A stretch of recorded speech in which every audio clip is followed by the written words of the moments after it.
but they virtue signal constantly and then say, yes, the white people are bad. The white people are evil. And, these, I've even seen white people sit there and say, yeah, it's time to deal with these crackers. And they're a white person saying that. So from Jackson Hole or Nantucket or Aspen or Bethesda, the whitest places in America. So shouldn't there be a law? Super simple. If you've got a BLM sign in your yard, you should be required to live in Gary, Indiana, or Baltimore. You should not be anywhere near Jackson, Wyoming. You should be made to live in East St. Louis. I totally agree. You should be made to live in Detroit. Yes.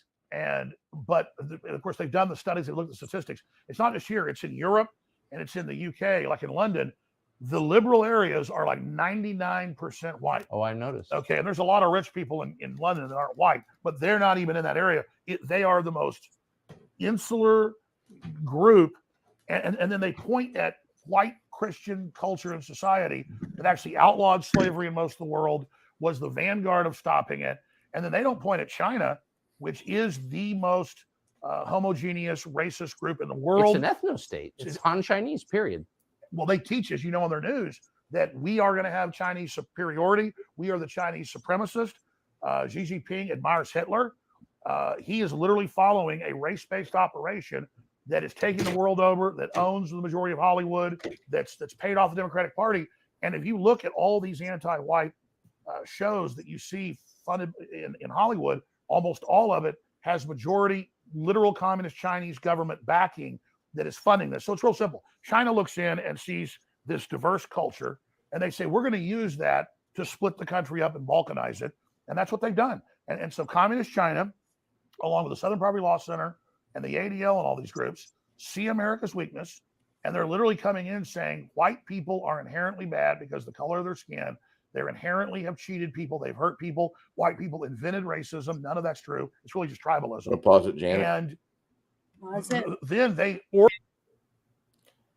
how can we be from 20 years ago, 30 years ago, when you were having damn near racial harmony? We had shows like In Living Color come out in 89 and 90 that had a really good blend of good comedy with a talented mix of majority black comics and comedians on there. Yeah. Jim Carrey was the outlier. Richard Pryor. Who? We had Richard Pryor. Yeah, we had Richard Pryor still, but he was not in good shape in the early 90s. Murphy. I know, but we had Eddie Murphy. We had a whole bunches of singers, actors, stand-up comedians, all black or of different races. It's like I said, I just didn't think it was as bad as what people were making. Yeah, there was crime in the big cities, but there were gangs. I didn't hear about it just being all black people. Mm-mm. Or all Hispanics. It was gangs, gang fights. And I saw white people mixed in the gangs, So, I don't know. But to me, I never really noticed that much racism until Obama. Obama helped a lot of it, because down in New Orleans, it's a huge melting pot of everybody, every skin color, every hair color, tattooed people. We had people wearing tutus walking down the street. We had people with jeans. We had mini skirts. We had go-go boots, cowboys. And everybody was seen fine. Yeah, you got crime. You're going to have cars getting broken into and other crime like you have in every big city. But I didn't see attacks on a daily basis. I didn't see things like this Palestinian protest, and then Black Lives Matter. And then what was that?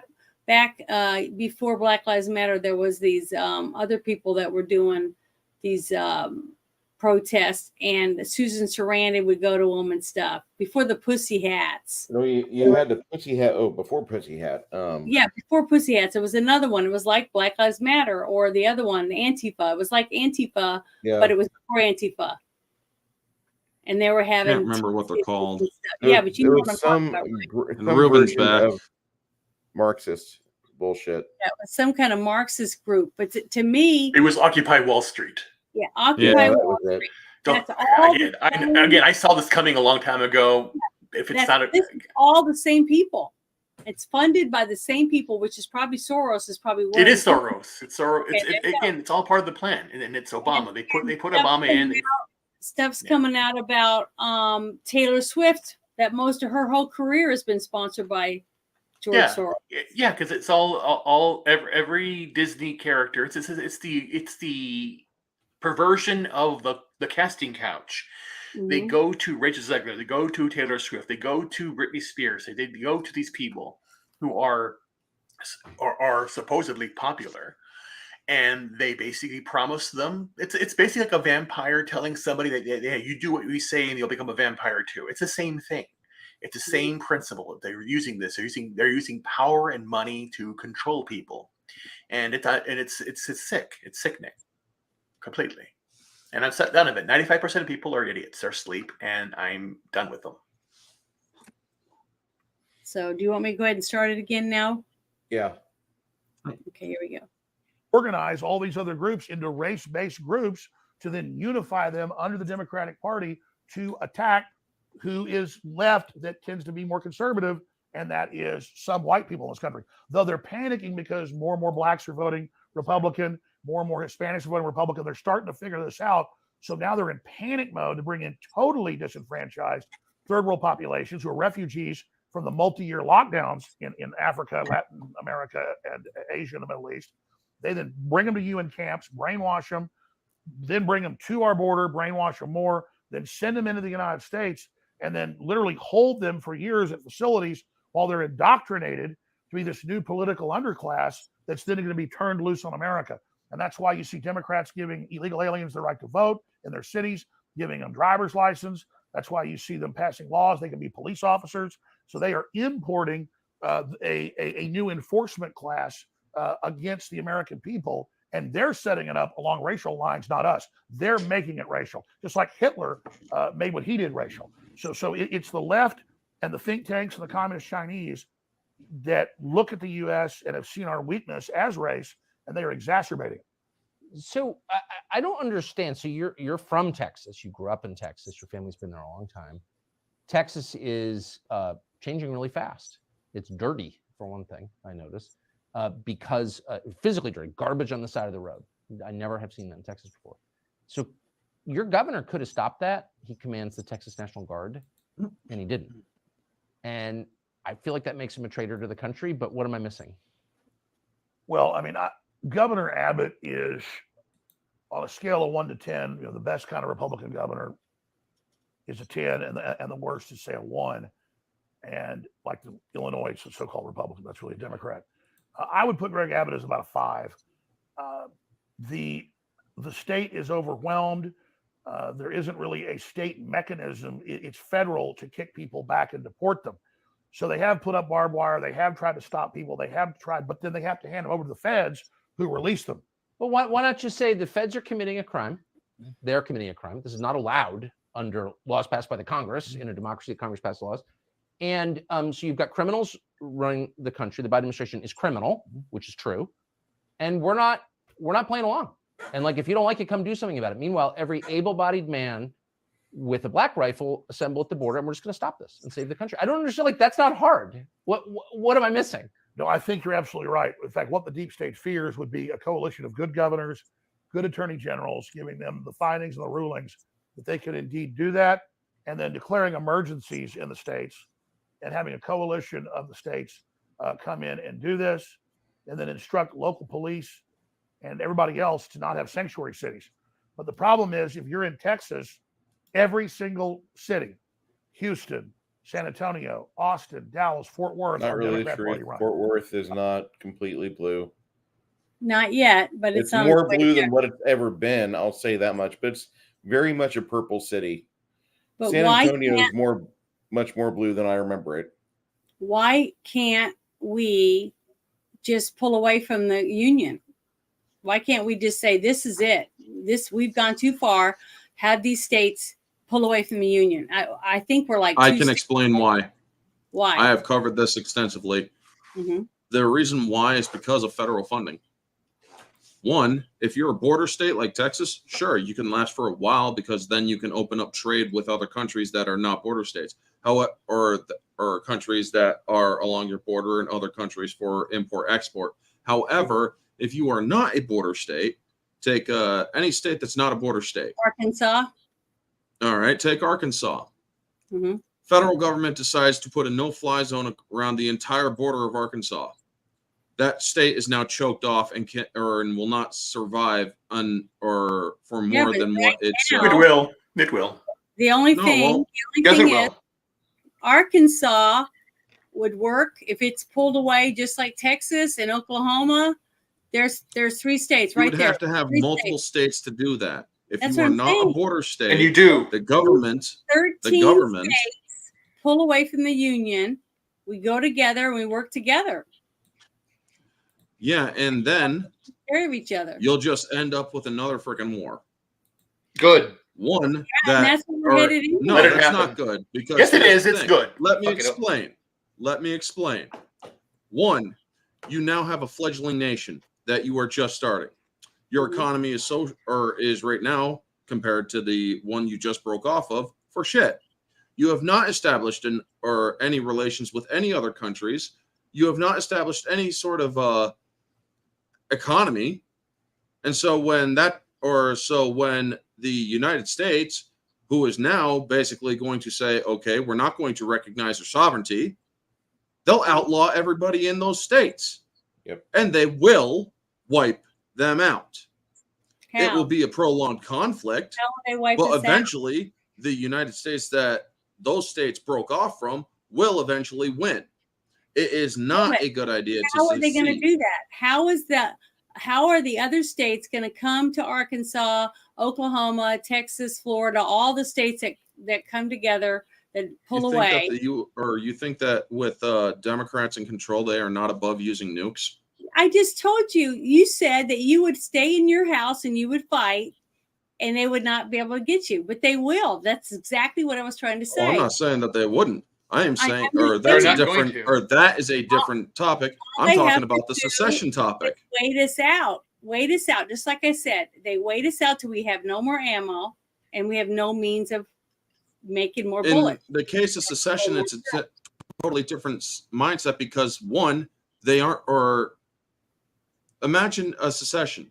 The United States then looks completely weak on the Mhm. global stage. Good. It would be an embarrassment to the U.S. government. We're already The embarrassed. government would retaliate against those seceding states. And like I said, they are not above dropping nukes. We have freaking politicians that want to drop nukes on our population already. We have freaking Swalwell and we have freaking Biden. You think for one moment when they show, or when a state, or even groups of state for that matter, secede, that they are going to be like, okay, you're no longer, or you've lost every single citizenship. And what about all the people who are in those states that don't want to secede? This is not a They would be thought able out to move out. They'd argument. be able to leave the state, just like people left Then California. how and what if they can't afford to move? Who's going to pay for them to get out? You would have to allow the ruling government Lots of excuses. of those who do not want to leave.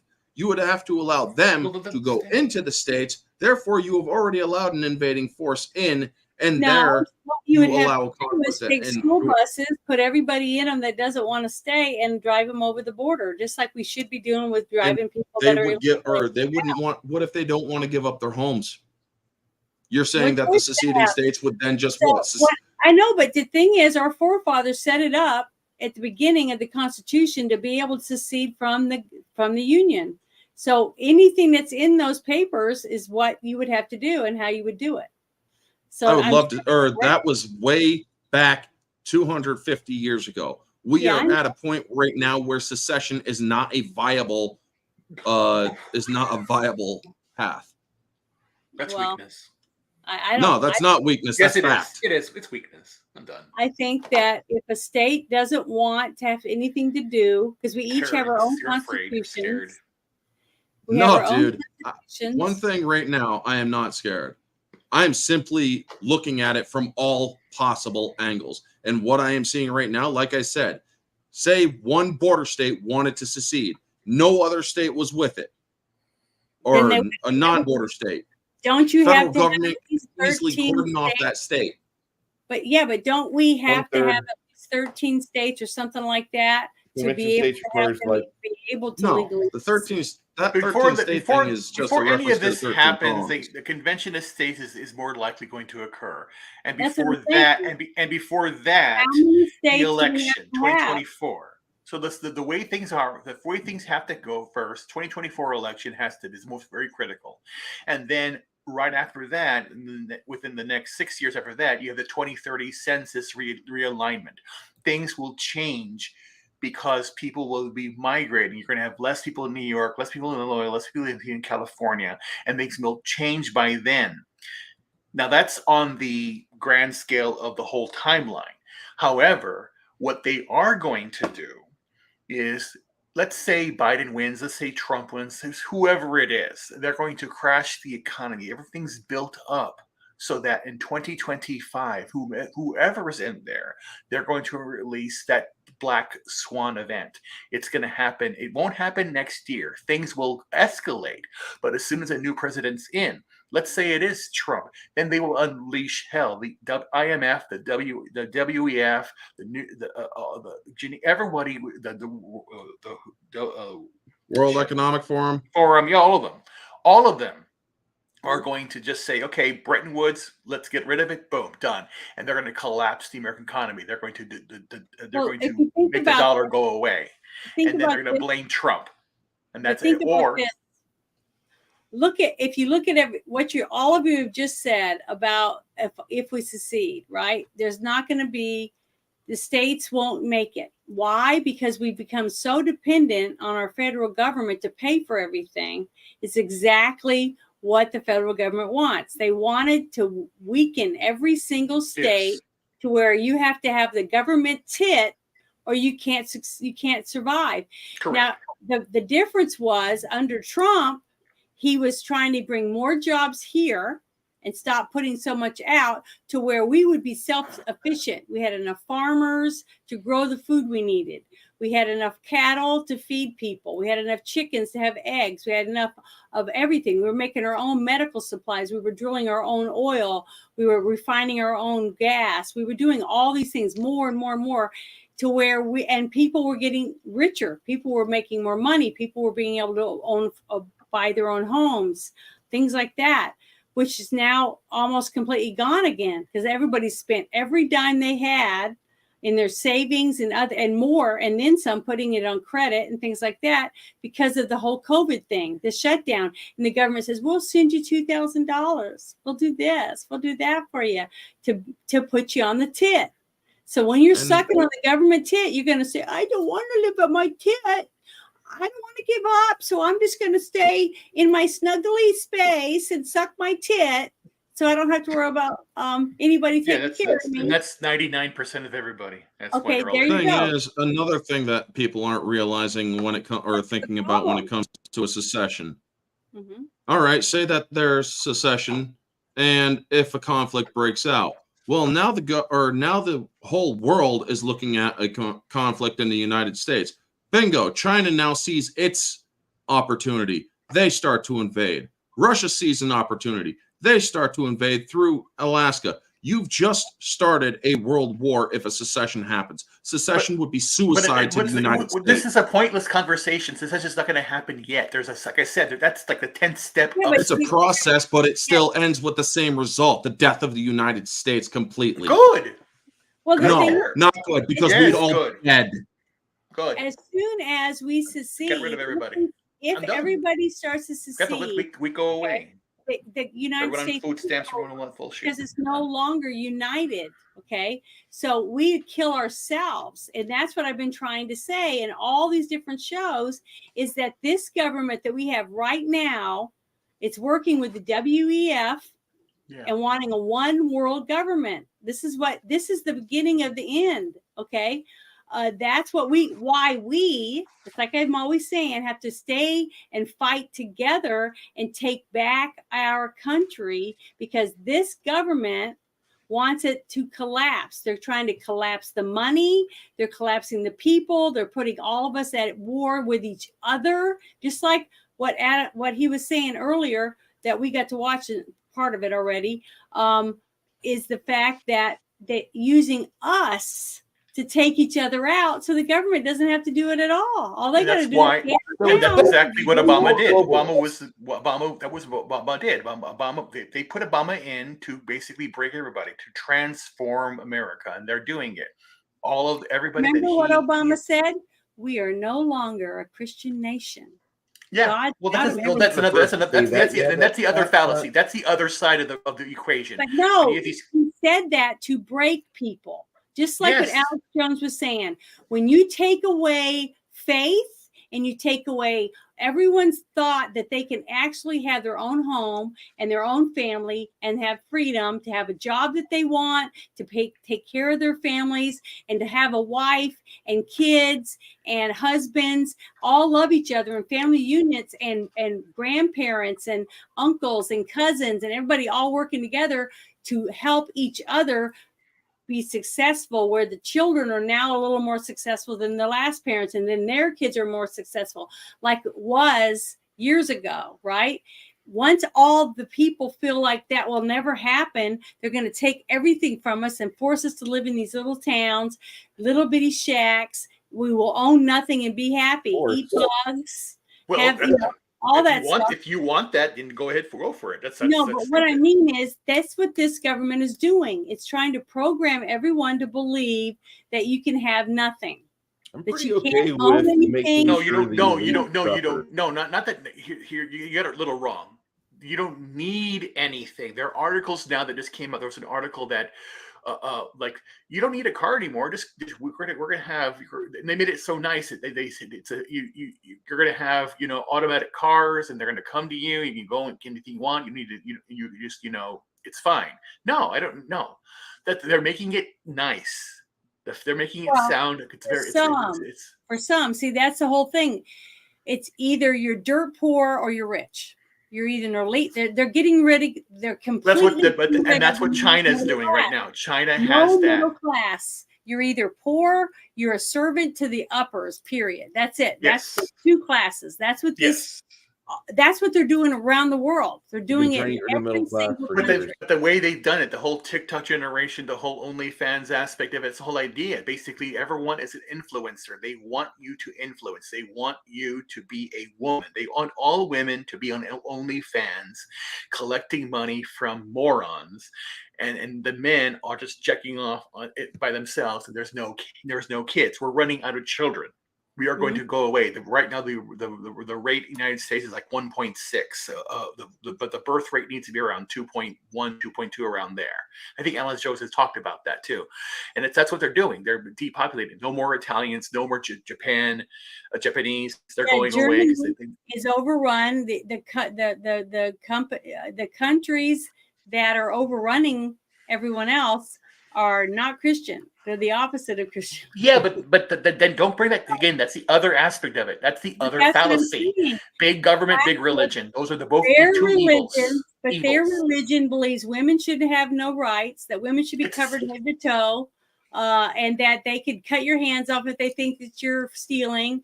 All those different things. It's total control. Same thing with Christians. They're just as bad. That's your point of view. I'm using. No, they are evil. They're just as evil. This is my point of view.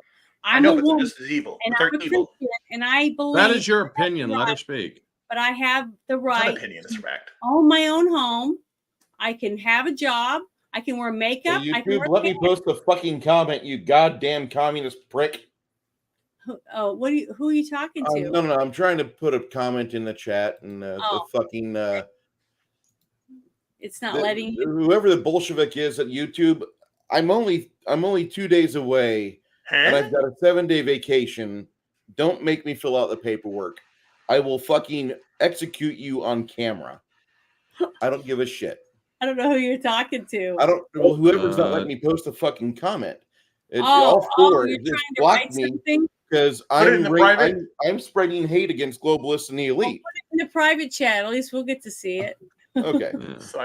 But I'm going to go ahead and start playing a little bit more of this. I want to kill globalists and Bolsheviks. So Texas is if almost that's evil, okay, call me evil. I don't give a fuck. California influx and all the other refugees from New York, many of them bring their leftist ideology with them, even though they're fleeing it. Like locusts, they fly to the next field. And so that's really the issue, is that the legislature is somewhat cucked, to use that word again. And I think the governor has been cucked. He certainly went along with lockdowns and masks more than really any other Republican governor. And so I do think Greg Abbott needs to do a better job. But I also wanted to list some of the things that the state is up against. But I'll say this. Austin fired a bunch of police and another third quit. Crime everywhere, homeless everywhere, trash everywhere, ruin the city like everywhere else they are. You live there. Absolutely. That's where my family's from. I've been there since high school, but I'm gonna have to leave soon because it's gotten more and more like Los Angeles every day. It's very sad to see it. People fleeing LA, like my friend Joe Rogan. It seems great to him because he went from a really, really bad situation into a bad situation. But if you've been there, you can see the decline. You can see how fast it is, and it's really, really, really, really sad. And there are just illegal aliens everywhere, and refugees from the rest of the country all over the place. And you see really the economic decline of most of the mom and pop businesses and things. So the same rot we've seen all over the country. Austin was supposedly this big mecca and it was going to be so great. And now sadly it's falling apart. I mean, Tucker, you know the answer to all this. You do the best job of anybody with a true Americana populist breakdown. The ruling elites of the world, the Black Rocks, the State Streets, they're on record saying they don't want our consumer society. They don't want our capitalist society. It's bad, it's ugly, it's gross, but they're the biggest consumers compared to anybody else in the world. Their quote carbon footprints are thousands of times bigger than the average person. Mm-hmm. Leonardo DiCaprio or Klaus Schwab literally have carbon footprints thousands of times bigger than the average poor working American, that they're telling you can't have a car or air conditioning. Remember, before Obama left office, he traveled to Latin America, to Africa, and the Middle East. And what did he tell them in speeches? The clips are famous. You can't have a car or air conditioning. The earth will overheat and burn up.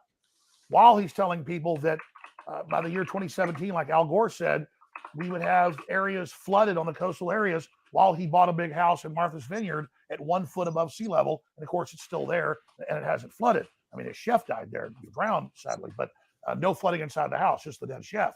So they're waging war against civilization and society to make us poor, to put us under siege, and to cut off our energy, make the cost of living impossible, to break our old system, to bring in something even worse. And that's the Cloward and Piven strategy that the Democratic Party has adopted. They've done the same thing in Europe. This is a plan. The central banks have unlimited money, but they can't buy all the infrastructure up because people aren't selling. So they've got to crush us and make people so poor that everybody's forced to sell their business, their intellectual property, their physical property, but more importantly, to turn over our bodies to them. We're a UN treaty that Biden right now is, that's what I call Biden is trying to ratify, would literally put our bodies under the control of the United Nations and our medical care policy under it. So it's the pandemic treaty. Yeah.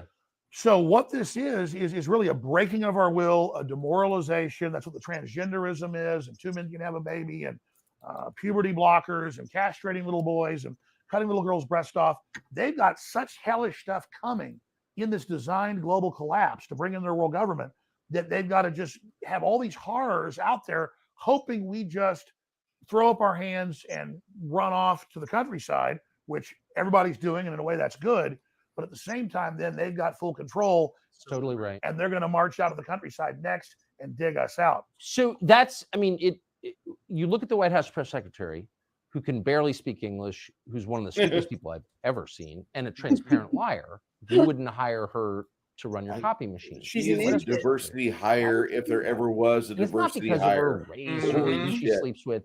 I think the whole point is she's so obviously repulsive that it makes you feel bad about the country to see her. I mean, that's it. We're at a beautiful ball. It's prom night. Everybody's dressed great. There's wonderful food, big, delicious punch bowl. And then they say, what can we do? Well, just have Brian Stelter go take a dump right in that. Yeah. And then he's there laughing at you. They're all there laughing at you to make you feel small, to make you question reality. Why is everything so ugly? I mean, that's why they tell people, hey, you can be homeless anywhere. You can crap on the street, needles, throw your garbage everywhere. Drug dealers can sell you drugs. We're going to give the homeless all this government funding. Liberal groups come in and farm and milk each homeless person and skim a big cut of the money off the top. It's a crop, but then a cash crop. But then we see that and we think it's all over. There's nothing we can do to demoralize us and make us give up. And even though I'm conscious of this, even though I know this, it's still at a DNA level. I'm like, I got to go to the country. I got to get out of here. I've got to separate myself from this. But then when they release this toxic cultural poisonous gas, they push us out of those areas and they get the main infrastructure to then organize that, cut off the food and supplies to that group they have, and then tell them the reason you're doing bad is not BlackRock and the WF and Bill Gates. It's all those evil people in the countryside. They're all white supremacists and terrorists and racists. Let's go get them, because the last group they don't control is rural people that are self-sufficient. And so I get going to the countryside, protecting your children. That's the holy grail. The problem is you got to have 1 foot in each. You got to go back and fight in the city for the infrastructure, for the government. You got to give people hope while also building a backup operation with farming and ranching and self-sufficiency. So that's why the WEF and the UN are coming in Ireland and in areas of Asia and in the Netherlands and saying by 2030, 80% of your cows have got to be dead. And they just banned like 30% this year in the Netherlands. And it didn't matter people were 80% against it in polls. It didn't matter. They sent the military in against the peaceful farmers that were just protesting, just like the peaceful truckers in Canada got brutally attacked. And so they're all WEF globalist alumni that the big banks on record brag. They've penetrated the cabinets, to quote Klaus Schwab. They put their operatives in to cut off our energy, demoralize us, release the hardened criminals, put the political activists in prison, continue to cut off the resources to make an angrier world. Klaus Schwab says, we're going to make the world collapse. We're going to have everybody turn against each other. We're going to blame the political classes that we own and control. And then when we're done, we'll bring in our new solution. But first, they have to demolish the cultures and societies that we had before with the fentanyl, with the open borders, with the demoralization, and then they bring in their next phase, which is a high-tech, cashless society, robot drone-controlled nightmare. More than half of the U.S. in their official UN maps that they've had for more than 25 years, they're in some of my first films, show half the U.S. off limits to humans. All cars will have to have GPS. Everybody by law will have to have a cell phone at all times. All right, stop for a second. Australia just did this last year. Hold on. You tried to push it through. And that's. He's saying that the United Nations is going to enter the United States and take it over because of one world government and all. Mm-hmm. When our Constitution actually prevents that, it states that we are, or no foreign body is allowed to hold dominion over any American citizen. This was actually covered in an entertainment video of all things by Legal Eagle. As much as I think the guy is far left, when it comes to law, he's actually knows his stuff. The Sokovia Accords. This, just bear with me and just hear me out. Who's going to the Sokovia Accords from the MCU when during the Captain America Civil War? He actually went over that and found how it cannot be enforced due to being unconstitutional against the United States. If they try to enforce any doctrine over the United States that is against the Constitution, it is automatically null and void. Anything that, or technically, anything that violates the law of the land, which is our Constitution, automatically is null and void and cannot be enforced. So a lot of what he is saying is unenforceable. Okay, but listen to my point of view of how I'm looking at that. Is just a simple person. You're in a house, you're in bed, you're asleep, your kids are in their room asleep, and a gang of people bust in the front and back doors. They come in, they pull you out of your bed, and they say, fix us some dinner. So, and they got guns pointing at you, so you cook for them. You feed them, take care of them, you let them take showers or whatever, because they're standing there with guns. Okay, so you let them. They have to sleep sometime. I know, but there's 5 of them and there's 4 of you. And you got 2 of them are kids. 2 of them are your kids. So you got you and your husband or you and your wife, right? So they can pretty much do whatever they want the whole time they're in your house. And there's nothing you can And that do. would only be about 5 to 10 minutes after they take the first bite. Okay, maybe. I don't know. But what I'm saying is during this time, you have no say because there's nobody backing you. There's nobody there to protect you in your home, even though you have a constitution. So what I'm trying to say is people are murdered and raped and killed and their houses taken from them. Their cars are stolen. All kinds of things happen to you on a daily basis. All of that goes against the Constitution. But unless you have a government that is going to protect the Constitution, it doesn't matter that you have a Constitution. Right now, do you honestly believe that if somebody came over and said, we're going to take all your shit to your house, we're going to take everything you own, we're going to take everything from this town with this government, do you think they'd actually give a shit that someone's trying to If come the United Nations and if this government tried to invite the United Nations to have any sort of rule over our sovereignty, the people would stand against it, and they would actually fight against it. What people? Tell me, show me the people that are going to stand up and stop them. Anybody who owns a will. gun and believes in the Second Amendment. I would, and you would, but I'm telling you right now, half of every single town that you go into Austin, go into some of these towns. I want to go to Austin. I want it to collapse. You go into my area in the state of New York, guess what? If anybody tried pulling that shit, they would find themselves completely outgunned. I know, but I'm saying half those people in every single one of these cities are going to say, fuck you. I'm not dying for anybody else. They're going to get their shit. And here's the thing. Once the fighting starts, and after they see enough blood spilt, the United Nations, that is, they'll actually say, yeah, this isn't working. We're pulling out, because they will not want a drawn out conflict.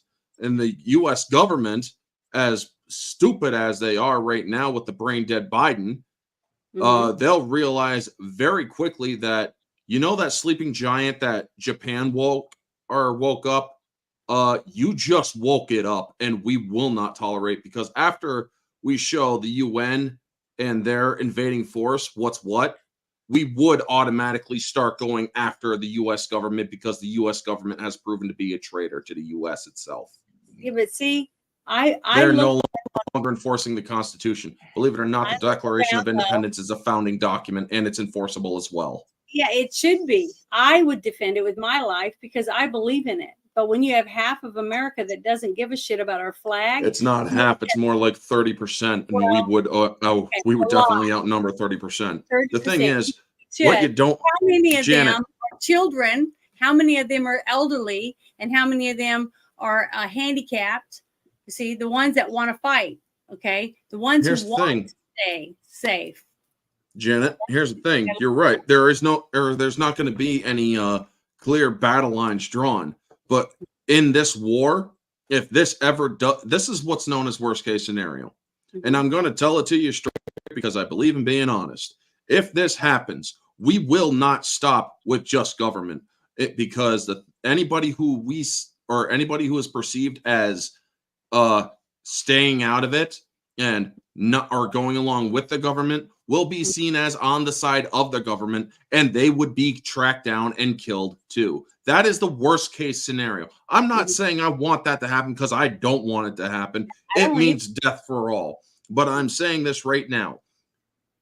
You say that it's like 50%. It's more like 30% of those people who are willing to stand with the government. That whole 81 thing was complete bullshit.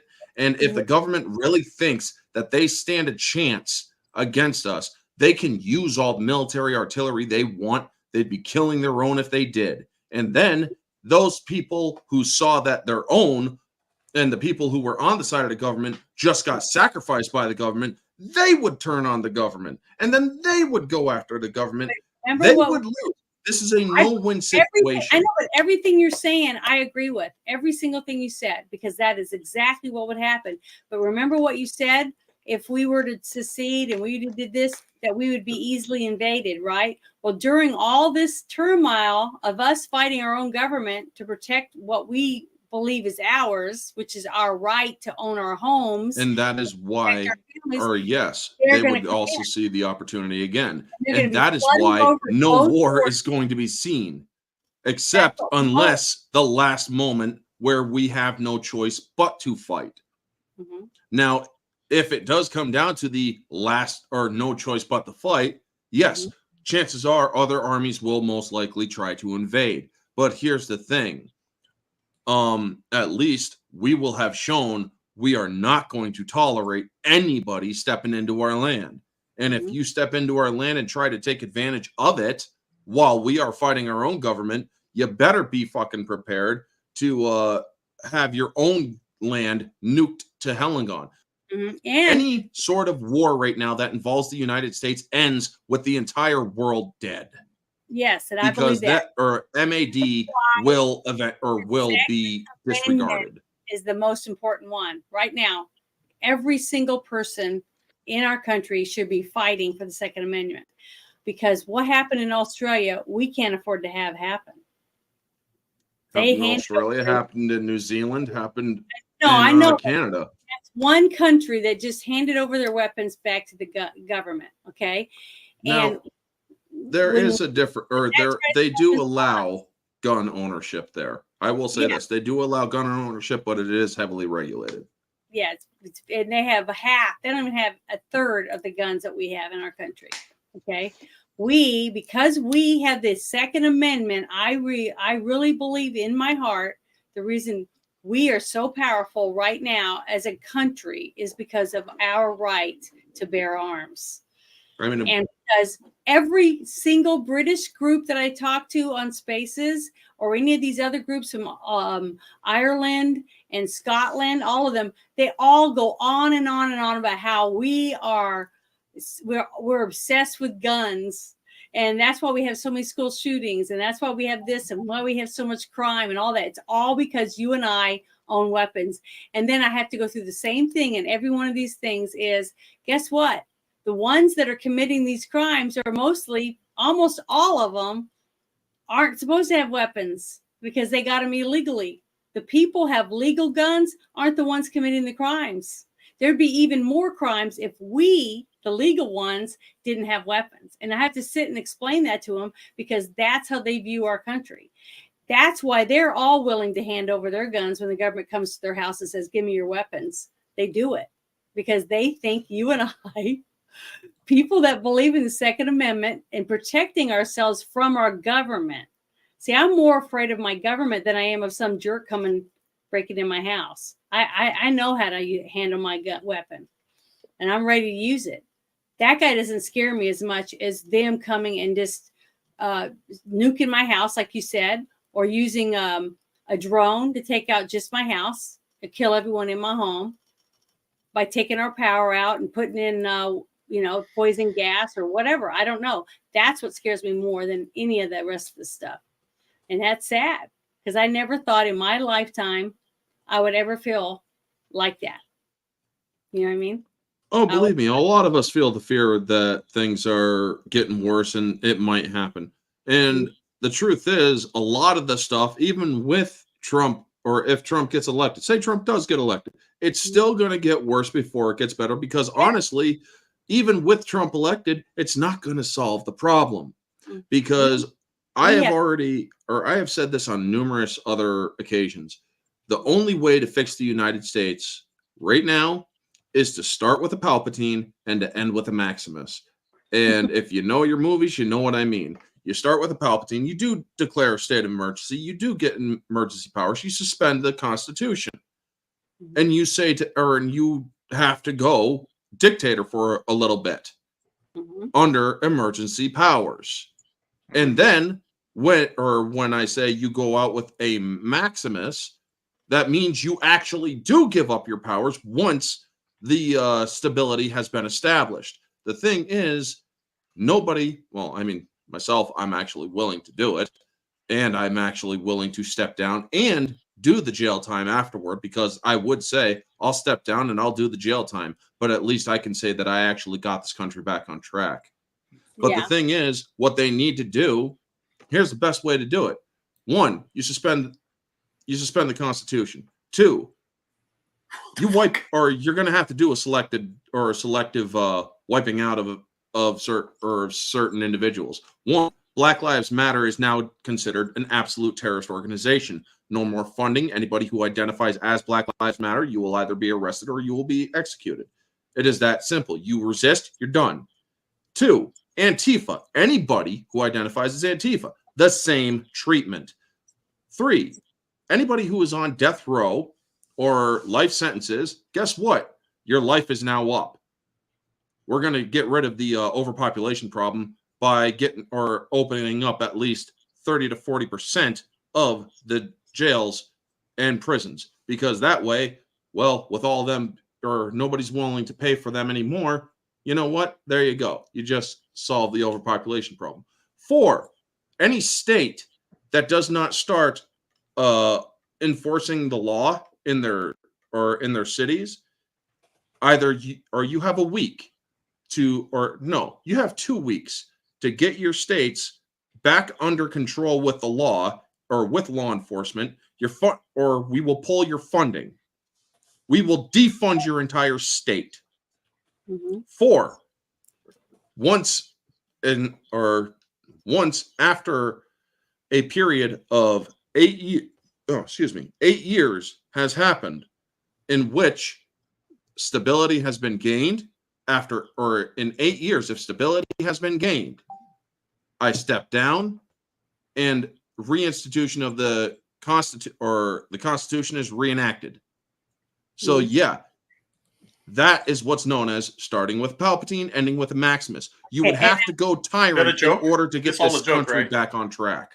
But I do understand what you're saying. The bad thing is that we have Hillary Clinton that's been saying it for 2 years, that they should round up all of the deplorables and put them in prisons and have executions. She's already been saying stuff like that about us, about me. That I'm one of them. I've been saying the same shit about her and her miserable husband since Vince Foster. Foster. What I'm saying is, the scary thing is that I believe that that's about to happen. That we're going to have a government. We're going to be under martial law, but it's not going to be the people we want that's going to have us shut down. That's the scary part, because whatever you just said can happen on both sides. Yes, it can. So, and unfortunately, it's going to require a lot, or like I said, it's going to get darker before it gets better. I know it's going to. That's the scary part. That's what I'm trying to get people to get in the mindset to understand, that you're going to have to start fighting for what you want. Every person, not just me, not just you, and not just the army, and not just the people in the military or the politicians. It's going to be everyday people that are getting up, going to work, coming home, going to bed, getting up, going to work. Those people are the ones that are going to have to start fighting for every single thing they want, because if you don't, I don't see how we're going to survive if we don't start taking back what belongs to us already, which is our country. And I think all of you agree with me. It's just that we all are not agreeing on exactly how we're going to do it. But what scares me is that we have 2 sides. One side I think is better. I don't think it's perfect, but I think it's better. And the other side, I'm petrified that they're going to be in charge. Unit party, you got to be careful. Yep. It's the admitted global UN standardized plan where you don't leave your house without a cell phone. Every car is robot kill switch, GPS controlled. California is moving to ban all the quote classic cars. That's any car that doesn't have a digital ignition, and they admit it's for control. So if people think things are bad now, the straitjacket, the ball and chain is going on. It's all being militarily run. Our military is great men and women, but at the top, our military has been globalist, trained, New World Order people for at least 34 years. Military. They got almost every general, every person under their control. Paper That's why it shufflers came out in the UK and Europe and all of it. In Canada. All of it. You pull up the The headlines. whole thing. Defense Department purposely. There's not a whole lot of them. If we could bury 3,000 globalists, do you imagine how much freer we'd be? Yeah, but look, it's Amazon, it's Google, it's My YouTube. life has not been improved by Amazon. Shut down Parler. Just think about it. That group of 5 shut Parler down. But again, you're pointing at the wrong thing. You're pointing at the wrong thing. No, all of it works together. Those 5 companies, just like what he's been talking about, these big corporations that run everything, they're the ones that are in charge of everything, making all these decisions. Some people think it's all the Jews. Some people think it's all this group. It's a public-private partnership. Okay, but the thing is, it's these giant global corporations that want control of everything because they don't want to give up their control. So the only way to keep control is to stop anyone else from being able to have any control, right? And all this happened 100 years ago. It's been happening. It's been slowly happening, and it's starting to come to a head where more and more people are wising up to it, and we're starting to try to figure out a way to stop it from happening. UK headline: British Ministry of Defense secretly brainwashed and terrorized public. Canada, same headline. They even let you know, oh, the military is here to do this, and now the CIA and Justice Department is there to help surveil the public to stop disinformation. And it turned out, of course, almost all that disinformation was true Always. about everything. So we have to understand, our governments have been seized. The big corporations want to get rid of the American idea. Like, you got 50 acres and your house and a business and a farm, and you can take care of your family and you're independent. They have to destroy all that because the rest of the world aspires to that. Instead, they want 15-minute cities, central bank digital currencies. They want all of these systems that track and trace everything you do in the social credit scores. And the plan for the rest of the public, we're talking 99%, is 250 square foot coffin apartments, 5G bathing you in them, literally eating bug protein. And I told people 10 years ago they're going to push bugs on the public because I read it in their white papers. Now it's already in grocery stores all over the U.S., all over Europe. They're putting the cricket meal into the food, very toxic. Undisclosed. Yeah. It's got chitin in it. Yeah, they'll just give it a number. It's got like a code. And you ask again, why would you do that? Because it's all about breaking our will. They don't want people to aspire to open, free societies. Yeah, there's a lot of waste, there's decadence, there's issues, but there's freedom. They want to train us to live on carbon rationing, food rationing, a very dystopic world. You'll own nothing, you'll have nothing, and you'll be happy. Now, these are quotes. I have to say, I bet there are, I don't know how long into this we are, 30 minutes or something. I bet there are a lot of people watching who are thinking, holy smokes, I can't believe I'm agreeing with Alex Jones. I'm supposed to hate this guy. Like, where's the lie in what you just said? I'm not sucking up. I'm sincere. Like, I'm listening to this, and even myself, I'm thinking, I can't believe I'm nodding along to Alex Jones and being like, you're absolutely right. Where are you wrong? Hold on. Well, I just hope people realize that we're all under the gun. Okay. Talking about all this stuff that's basically ending capitalism, all it will take is any well-funded capitalist, Vivek Ramaswamy, or anyone like that with enough money to sue the entity that is doing that, which in this case would be the United States, for violation of the Sherman Antitrust Act. Mm-hmm. Because Sherman Antitrust Act, in simple terms, you're not allowed to disrupt a free market capitalist system in the United States. Anybody who does or who tries that is in violation of federal law. Mm-hmm. So yeah, all it takes is dredging that right up to the Supreme Court. You have enough money to do it. Guess what? Laws or Congress would then be forced to freaking act. Right now, we have a majority in Congress that would then start holding them accountable. And if Biden did try to bring in an anti-capitalist system like that, he would the people would also revolt as well.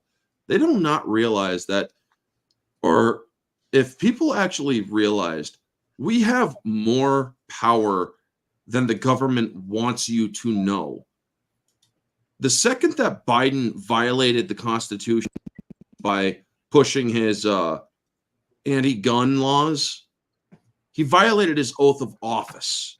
Technically, we don't need Congress to impeach his ass. All it takes You is say impeach like so politely. that is or I know that impeachment is simply a formal complaint and not. Mhm. But what I mean is that instead of impeachment, all it will take is over 80 million, 90 million people to show up in DC and declare you're no longer fit. Get the fuck out of the White House. Yeah, but look what happened to the people that just went there for January 6th. They're all in prison, and they've been That's in all, prison. or that was all of Schroeder what, got up, 1,000 people?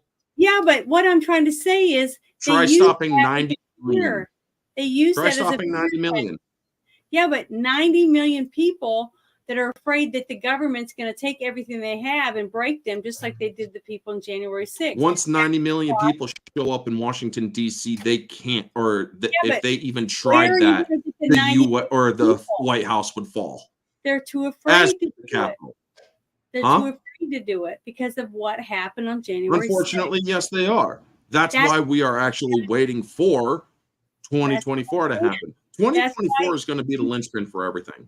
I am praying that it's going to get better. But what I'm saying is everyone I've talked to is that we could do it if we had the numbers. But the numbers are hard to get because so many people are afraid. Like me, I had to scrape and save and scrape and save and scrape and save to be able to leave where I was to come where I'm at now, where I feel safer because there's nothing here. It's barren, just like what he was said. They're running to the hills. Well, that's what I did. I raided the hills because I feel like at least I have a chance to maybe fight them off for a while, I guess. You know what I mean? I don't know why, but I was lucky enough to be able to do that. Okay. And I know a lot of people can't. And that's why I constantly tell people scrimp and save, put pennies in jars, whatever you stop smoking and save every dime from your cigarettes to use to. That's what I did. As soon as I quit smoking years ago, that's when I started saving my money. I started putting it in the bank, Every $6 pack of cigarettes, put in a jar. And that's what I did. And then every other little thing, stopped going out to McDonald's. I stopped doing a bunch of things, started working out, started to eat better, drink more water, no more soda pops. Money that I would have drank a soda pop, I put in a jar. So what I'm trying to say is everybody can do that, but it takes discipline and you have to work towards something that you want. If you want out, you can get out. You just have to focus on it and start working towards it. And if you aren't healthy enough to do it, then you have to have other people help you to be able to do it. If you're in a wheelchair, things like that, you got to have someone in your family that loves you enough that will help you do whatever you got to do so that you can get out of the situation that you're in. But the thing is, it's hard for a lot of people because they're afraid or they don't think they have the means to do these things. But the thing is, if people can work together, talk to each other in groups and have groups of people get together and say, okay, this is our weekly meeting and what can we do this week to try to get closer to our goal of being able to have a coalition enough to protect this little neighborhood that we're in. Things like that. That's the kind of stuff that I talk about. And yeah, that's why a lot of people don't like me on Spaces, because I'm always trying to come up with ideas for the people that are saying, oh, we can't do that. And I go, hey, I'm already working on a small group of people. I have chickens. I have eggs. They have a cow. They have pigs. So, okay, I will swap this many chickens for half a pig. See, things like that. That's bartering. And I'm trying to teach people bartering might end up being a way that we're going to be able to take care of ourselves. It is so funny is because when we had a few other people on one of our shows, we end up going right back to what I'm talking about right now. Remember, Bruce? Because it always goes back to that to me, because when you don't have a government you can trust, because you don't want to eat their food, just like what you said a while ago, or Orange Hat, about, well, they won't live, because if I go in the kitchen to make them something to eat, they're not going to make it through the meal, right? So you're not going to trust the government to supply you with food. You're going to want your own. You want to grow your own food. You're going to want to go out and pick berries. You're going to want to eat bark or whatever it is that you can get, pine needles to make tea with. There's tons of things, fishing on your own, whatever you can do, squirrels, deer, that I'm wanting to do all those things because I know I can take care of myself. I can feed myself. I know how to clean rabbit. I know how to clean squirrel. I know how to clean fish, and I can build a fire. I can do a lot of things, but you need more people that can do those things to sustain a family and then maybe a town, you see?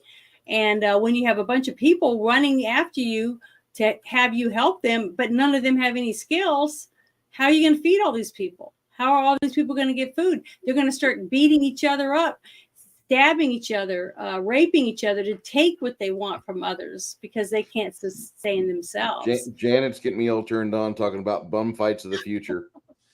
But you know what I mean? What I'm trying to say Right. is that's the way we're going to survive is by us helping each other, getting our groups together, saying, okay, if this happens, this is what we do. If that happens, this is how we handle it. By having a group of people that all have different knowledges and we get together, we make a team, and then next thing you know, we're an army, right?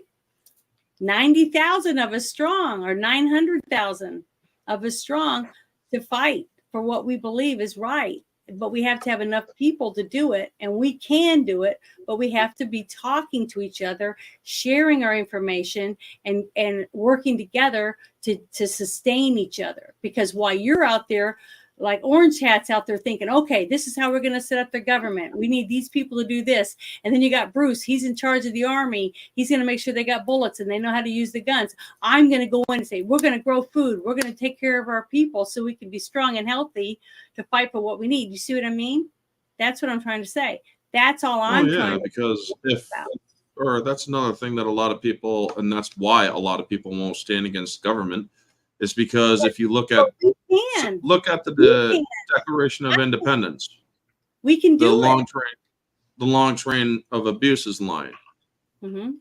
But I believe that what it says at the end of that document, or at the end of that specific line, is it is their duty to throw off such government and provide measures for their future security. That's the most important part of it, because say we do win a revolutionary war against the government. Say we do finally win against a tyrannical government. Okay, now who's in charge? The people who just overthrew it. They don't want the responsibility right now. Because they wouldn't know, or they're willing to fight against it. They don't know how to continue it. Yeah, to rebuild. After you fought and took it away, now you got to rebuild society.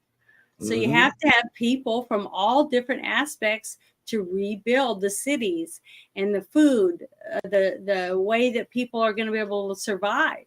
Who's going to take care of the babies? Who's going to take care of the wounded? You see, you have to have all these different people available that all have the same goal as you to rebuild and want to have a freedom again.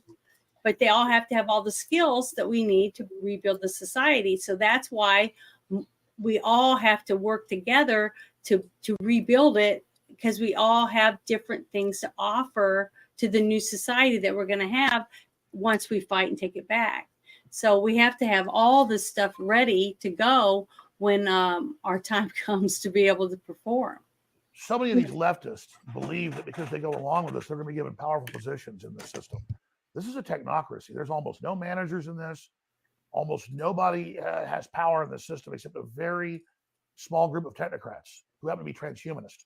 And you said something really astute a few weeks ago in a speech you gave, and you've also talked on your show, that all of this stems from their fear and denial of death. So one of the things I find so striking about you, having watched you on and off over the years, and this must be a burden for you personally, but your ability to see people at a deeper level, or to see things in them that are not obvious to the rest of us. And I want to give a specific example. So there's a guy called Brian Stelter who had the media show on CNN. I first met Brian Stelter when he was a high school student or a first-year college student, because he would hang around the show I worked on at the time at CNN. This was 20 years ago at least. And I always thought he was awkward and weird and probably had a super creepy personal life, but I never took him seriously. There's a pretty famous clip, and I want to play it right now, of you critiquing Brian Stelter, and you take him way more seriously than I ever did, and I think you're right to. So this is pretty famous clip of you on Brian Stelter. Hell on earth.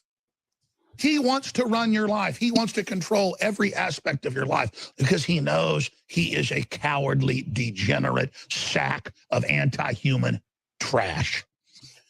I pledge before my heavenly Father that I will resist them every way I can. These people are the literal demon spawn of the pit of hell. Look at him. And you know what? He is better than you if you keep letting him run your life.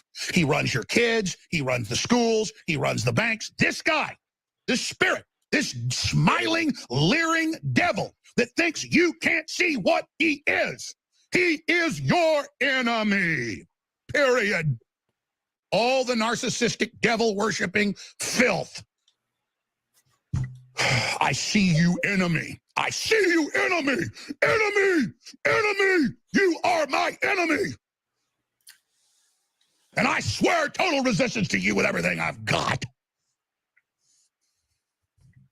Disingenuous, fake, false, broke back, twisted, a defiler, a betrayer, a backstabber, a devil. You don't think I don't see you, Stelter? I see you. You understand me? I know what you think of me and my family. I see you right back. You understand that? You understand that, Stelter? I love it. I love it. I've only watched that several hundred times. And I laugh every time, but I also, there's something to, if Brian Stelter had absolute power, would you and your family survive? Of course not. You wouldn't. You'd be, of course not, and neither would mine. So there's a lot that's true about what you said. How did you perceive that? The rest of us just made fun of him. Now, once they started the censorship and deplatforming, remember back then they would deny it. Oh yeah, we're taking people off air, but it's not censorship. Now they admit, no, it's censorship. We're doing this for your own good. So he was really the face of that, and he was working for the head of CNN that was really in charge of it. It later came out. CNN currently is not in charge. They've handed it completely over to the Justice Department to quarterback, as Congress reported a few months ago with the documents. But at the time, Brian Stelter and his mini-me, Oliver Darcy, were going around calling up and harassing my sponsors, taking sponsors away. And they were going around and organizing big tech to take not just myself, but many other people offline. And so he was destroying our free speech. He was taking our sponsors. But it's crazy. I just want to restate. You are not promoting race hatred. You're against race hatred. You never have promoted that, ever. You're not promoting violence. You've never called for violence. And you've never even called for breaking the law. And so that's why there's so much anger there, because I remember the day I did that and a few other clips that went viral. I showed all the stuff he was doing, but then the media attacked me and just clicked it out of context, but still it reverberated with people because people were sick of the corporate legacy media. So people say, well, why is he so angry? Well, it's because he's literally trying to take us off air, literally taking our sponsors. I mean, the equivalent of the Vikings 1,000 years ago in England pulling up and burning a village down. And so there he is, all sweet and liberal and cackling and laughing, but he's really an agent of anti-American totalitarianism. And so he was the front man of that. And I wanted to just simply say, well, you're right. I see you. I know what you're doing. So people see it out of context and think, why are you being so mean to him? Well, I mean, he's literally trying to destroy my free speech, take me off air, and put my family on the street. So I'm pissed off at him. What's interesting is, and I mean, I don't know if you want me to reveal this, but we had dinner in our barn last night and there were some drinks. And after dinner, you and my producer called Stelter on the phone. And what was so, and it was on speaker, so I listened to it. What was so interesting was, you know, you've been very clear in a very direct, pretty masculine way, I would say, about how you feel about Brian Stelter. There's not a lot of confusion about your views on Stelter after clips like that, which doubtless he's seen because he Googles himself compulsively. He was very kind of syrupy sweet with you. And that's why I was sarcastic and told him I want to date him. You did. Yeah. In fact, the exact line that you had was, Brian, I'm not usually gay, but I want you. Yeah. And he seemed a little bit, I'm not saying he's open to it or whatever, but he wasn't shocked by it. And he's like, give me your phone number. Give me, I want to talk to you. Yeah. And then he hit your producer, please give me his number right now. Let's that was interesting. But I was being silly with him. But there was also a line. He goes, oh, Alex Jones. I said, I want you to come on my show. He said, oh, you still got a show? And I went, no, you're the one that doesn't have a show. Sorry, I said it's so. Tell him the other line. It's so boorish to like recount conversations people weren't witness. It was funny though. But you said, you know, you're off TV now, but you were a real star. I mean, not on CNN, but on my show. So good. Anyway, but what was interesting was if someone had talked about you that way and then called you late night after a couple drinks, you'd say, you know, up yours, pal. You know what I mean? Like buzz off, or I'm not taking your call. But he kind of sucked up to you. That's a very weird, passive-aggressive posture. Well, I've said a lot of really mean things about him and attacked him. And when I watch the clips out of context, I feel guilty. But he was going around with Oliver Darcy. They would brag on Twitter and literally hitting hundreds of my sponsors. And I say hundreds, I'd have like 20. They'd take them all. I get 20 more, take them all. This went on for years. So you go get a sponsor, you get them, they're doing great. He takes it away from you. And then he brags that him and Dart. I was taken off Twitter, not for the Sandy Hook stuff that came later that they focused on. Look it up. They had the former head of Twitter and the lawyer on Joe Rogan about 4 years ago. And Joe said, why did you ban Alex Jones? The lawyer goes, okay, let me open my clipboard. She goes, here's why. He was mean to Oliver Darcy. So I'm at the Capitol. They're having censorship hearings. Sundar Pichai's there. I just confronted him in the hall. Who runs Google. And you guys are welcome to use that if you want. And then that was at the Senate. So now they were going over to a House meeting, and there's Oliver Darcy in the line. He gets to get in. I don't even get into a hearing where they didn't attack me. They'd attacked me at the last hearing, but I don't get to face my accuser. And so I get in his face. I don't threaten him, but I say, you are an evil man. You're un-American, coming after my free speech, harassing my sponsors, trying to get me off the internet. And the last place I was on was Twitter. They'd held out. And so Jack Dorsey had held out. And so Jack Dorsey admitted, well, the last straw was I bullied Oliver Darcy. And so that's why I was deplatformed. Elon Musk thinks it was the Sandy Hook thing. And notice. Do you know that in most cultures, bullying Oliver Darcy would be like a rite of passage? Like you couldn't, like that would be a positive good, right? Well, but here's the thing. He's literally on Twitter taking my sponsors, calling for me to be silenced. So he's been attacking me, attacking my speech and my living. And then all I do is shove a camera in his face while he's waiting to go into the hearing for 5 minutes and say, man, you are un-American. You got some evil eyes. And I said, you really look like a piece of slime. I mean, I told him that. And fair. And so the point is, he's a man. He's a, quote, journalist in the arena. He goes around harassing people and stalking them financially and their free speech. He'd already bragged that he'd gotten me taken off all this other stuff and that he was instrumental, which he was. And then he can't take me saying, man, you're a jerk. Right. So this is the classic posture. You know, stop hitting me, he says, as he, fires a gun through your windshield. I mean, exactly. They can dish it out, but they can't take it. So what's the effect on you? And I don't mean even the lawsuits against you. And there was an effort to criminally indict you, I guess, just for having bad opinions or whatever. A bunch of them, actually. A bunch of them. Yeah. They've had 4 grand juries I've had to respond to, subpoenas. My when you've committed no crime, you're like one of the only people in media who's not ginning up race hatred, I would say, just to be totally clear, because it's very common to do that. You don't do that. So anyway, and then of course this $1 billion judgment against you for having naughty opinions, which is insane. I'm not even talking about that. I just mean, what's it like to spend 25, 30 years connecting the dots and seeing this slow moving storm come toward the country that you were born in?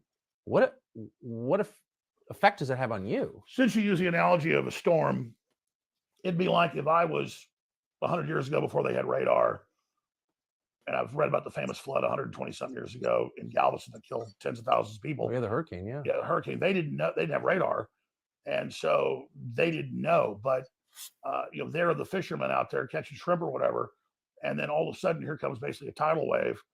And if I was one of those fishermen and I knew my children and my wife were on shore at school or work or whatever, and here comes a 40, 50-foot wave I know is about to kill them, I would not be thinking about myself watching this giant wave come in. I'd go, oh my God, my wife and kids are over there. And so it's not that I'm a hero. It's not even a selflessness. I realized that I was just out in front and ahead of some people in understanding this because of family and research and just things in my life that I saw that encouraged me to get involved in the media because I was aware of the globalists, some things that were going on because my uncle was high level. Have a good night, lady. Had some other family that worked in clandestine things. So I kind of grew up just around folks that knew what was really going on.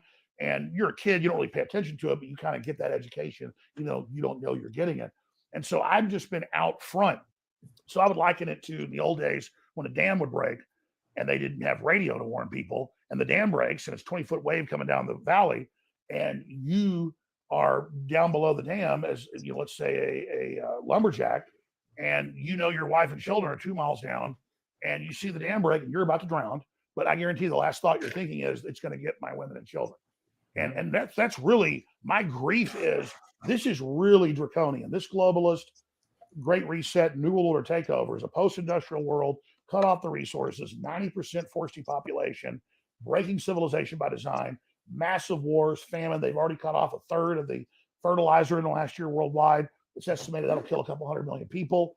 The lockdowns worldwide, not the virus, the UN admits killed 80-something million extra people in the last 3.5 years. And so when the first world collapses, the third world dies. And then what's left of them floods us. And so the earth is being put into a countdown collapse right now. And so I'm like the fisherman when the tidal wave comes in, and I'm like, oh my God, my wife and children are about to die. And so I'm not really worried about me because I'm a man. I did this. I knew it was coming. I've been proven right. And I'm not happy I was proven right. I wish we could have gotten ahead of this and stopped it. Yeah, we have a lot of credibility now that people see that we were right. So maybe we can stop the next phase of it. But the globalists have gone from testing phase, beta test phase, into full operational now. And they say, read their writings, we are going to have a post-industrial world by 2030. We will have no personal cars by 2030. You will be eating bugs by 2030. And we will start the depopulation of 90% of the people by 2045. That is the official WF, official UN, official Club of Rome plan. What do you mean the depopulation? They want to bring the world population down to 500 million. But I thought we were Good luck opposed with to that. genocide. No or no? I guess we're not. Well, we're told now, don't have children, it's bad for the earth. And we're told all this, and Elon Musk is right and is a hero for pointing out all the actuaries show, if you don't have 2.1 children, a man and a woman, people go, well, a man and a woman can have 2.1. It's in the aggregate, folks, out of billions. If a country doesn't have 2.1, 2.2 replacement rate, then you don't have people to take care of the old folks, society collapses. And so Japan's 1.3, Italy's 1.3, they're done as cultures. America, without immigrant influx, is about 1.6. That's not viable. And I'm not just talking about white people only here, but white people are 7% of the world population, maybe 8. And so I would be sad if the last of the Eskimos were dying. I'm sad that the Japanese, within 100 years, there might be 20 million of them. But just to my previous question about, and without getting too personal, but like, I mean, I feel a little bit enervated and down just hearing your dot connecting here. Like, what's the effect on you over 25 years? I mean, if you literally foresee 9/11 before it happens, and you did, and it can be proven, we just proved it. Like, what's that like to live with that weird ability? Well, I mean, I know a specific clip. I specifically say, call the White House, tell them we know they're going to let Al Qaeda attack us, Bin Laden, and then take our rights. I say, call the White House. I put the number out, so I put my money where my mouth was, and that's the only time I ever said call the White House and tell them stop a particular event. I'm now saying we need to call the White House and say, you've let tens of thousands of military-aged men from the Middle East in. We know a lot of them are Hezbollah and Hamas. The FBI has confirmed that. And so when and if there's big terror attacks, which I believe will probably happen in America, we're not going to have Homeland Security get more funds and more power and grope us at the airports more. I want prison time for the agencies and groups that have allowed this. And I want Biden. I want Biden impeached now. Okay. That's why we got rid of McCarthy. It needs to happen. Leaving the border open when there is a clear and present danger of this going on, and when we're very close to war with Iran, we go to war with Iran, they're going to activate Hezbollah. Okay. And then they make Hamas look like choir boys. And so you want to hear a prediction here. It's a probability, not a pure prediction. But I mean, if we go to war with Iran, guaranteed sleeper cells activate. It'll make what happened in Israel look tame in comparison. I'm not lessening what happened there. So I'm simply, and then again, where's the logic? The government that allows that to happen should go to prison. I agree. But instead, like 9/11, they're going to get more power when it happens. Mark my words. So you can't have guns because we let in foreign sleeper cells to kill you. Exactly. And you asked the question. This has really taken a toll on me, not the fake lawsuits, not the weaponization, not the deplatforming. I was already getting exhausted 5-6 years ago. And when I married my second wife, who's amazing, I have 3 children with my previous wife, and one they're all great children, and one with her. We were in Hawaii getting married like 7 years ago. And I said to her, I want to just write books and make documentary films and maybe do an occasional podcast. At that time, I've been on air. like 20, 22 years, 6 days a week, 3 hours a day at least. And I said, I just don't want this burden, this big crew. I love the crew, but I don't want to do this anymore. I said, I want to move the country, and I want to just, because it's taking a physical toll to every day look at the stuff. And now I've gotten to the point, which even though I say don't let them break your will, don't let them demoralize you, that's because I understand the process. It's happened to me. Used to, I'd have hundreds of incredible stories and clips every day. I couldn't wait to expose the bad guys. Now I look at it once, I'm ready, I study it, and then half the time I get on air and I just go, let's just take calls, or I start talking about some fun story just because I mentally cannot sit there and stare into the abyss and stare at Biden or their press secretary that's meant to enrage us and demoralize us. And I think that's a defense mechanism that's healthy. So I think we all have to be balanced. I'm not asking people to only fight tyranny. I'm asking people to get prepared, get ready, but wake up as many people as you can, and then do whatever you have to stay sane, because we have record suicide, we have record depression, we have record drug abuse. This country has been attacked. And if you read deeper into the globalist writings, they admit they're doing it. And so we have to be aware of it. If you're aware of an attack and aware of a manipulation, it doesn't give you full immunity from it. No, it doesn't. But it gives you a buffer. Imagine people that don't know what's going on, and they really believe things are dangerous, things are bad, not because of the corrupt corporations that are running things, but because those evil people in the countryside don't want to be left alone.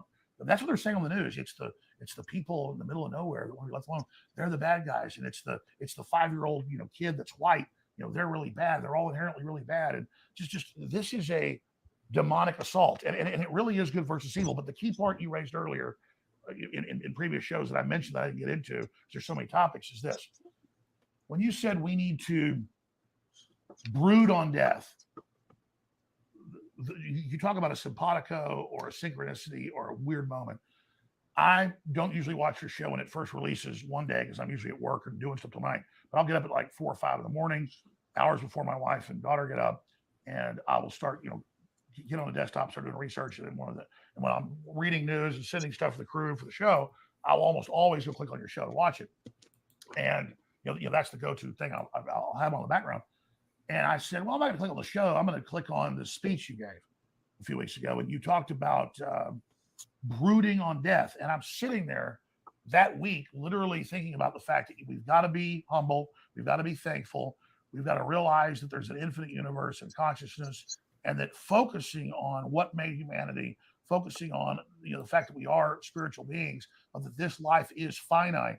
These incredible experiences, all the people we've met and known, and all the ancestors before us that did incredible things and went through hell and were tough as nails to get us here, really ties us into our ancestors and the epigenetic instinctive knowledge that really makes us a colony or hybrid creature of all of our ancestors. We have a soul, we have a spirit, we have our genetic imprint that they've proven mathematically is multidimensional, even above the third dimension. So we have a personal spirit, but really we also have a collective bodysuit that is a collection of all of our ancestors, and just the beauty and the wonderment and the spectacularness of that, dwelling on how incredible that is, but also leaning into eternity and leaning in to this body and this incarnation. And I'm not saying reincarnation, incarnation. Hey, Janet. Yeah. So magical. Okay. And that also that Orange Hat put in a private chat that he needs to be up in a few hours. So yeah, he's got to go. Well, thank you for joining us and giving us some of your great information, which I thought was great, because it gave other people a good perspective of what we're going to have. We got to have different levels of people ready and willing to step in and take over these roles that we may not have, people to fill. And I'm glad that you are you're a young man that can see the different steps of things that we're going to have if we end up having a collapsed system. Government. Yeah, if our government collapses, we've got to step in and take over and rebuild it. And we got to have people from different levels and different understandings of what we need to survive. And we do need a government. We need people to be in charge to make sure everybody's doing their jobs. We need a boss. That's the way it is, but we need that. But thank you so much. I really appreciate it. Very welcome, Janet. You guys have a good night. You too. All right. Take it easy, folks. Good night. Yep. All righty.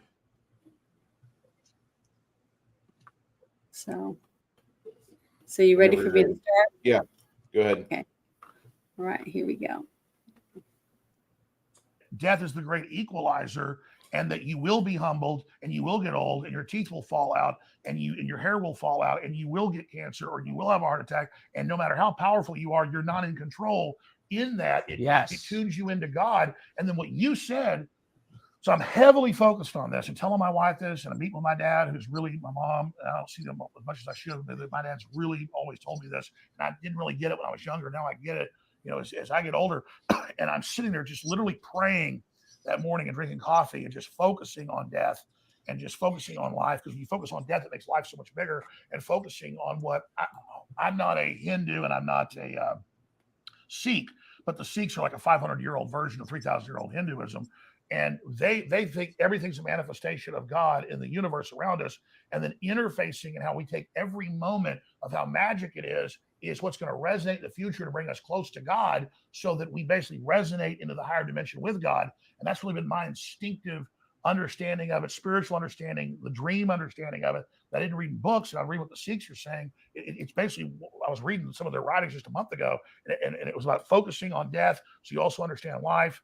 And being humble and being a servant, and how that's what empowers you, so you're not an asshole. Like your dad would tell you, focus on the fact that I'm an asshole and shouldn't be. We all have the asshole side. Yes. You have a better quote, but of your dad's quote. The root of all wisdom is knowing what an asshole you are. And it really is. My dad always says the root of all thing is being humble and appreciating things and not getting on a power trip. Basically, what your dad's saying. Yeah. And so, because that's wise men, and so.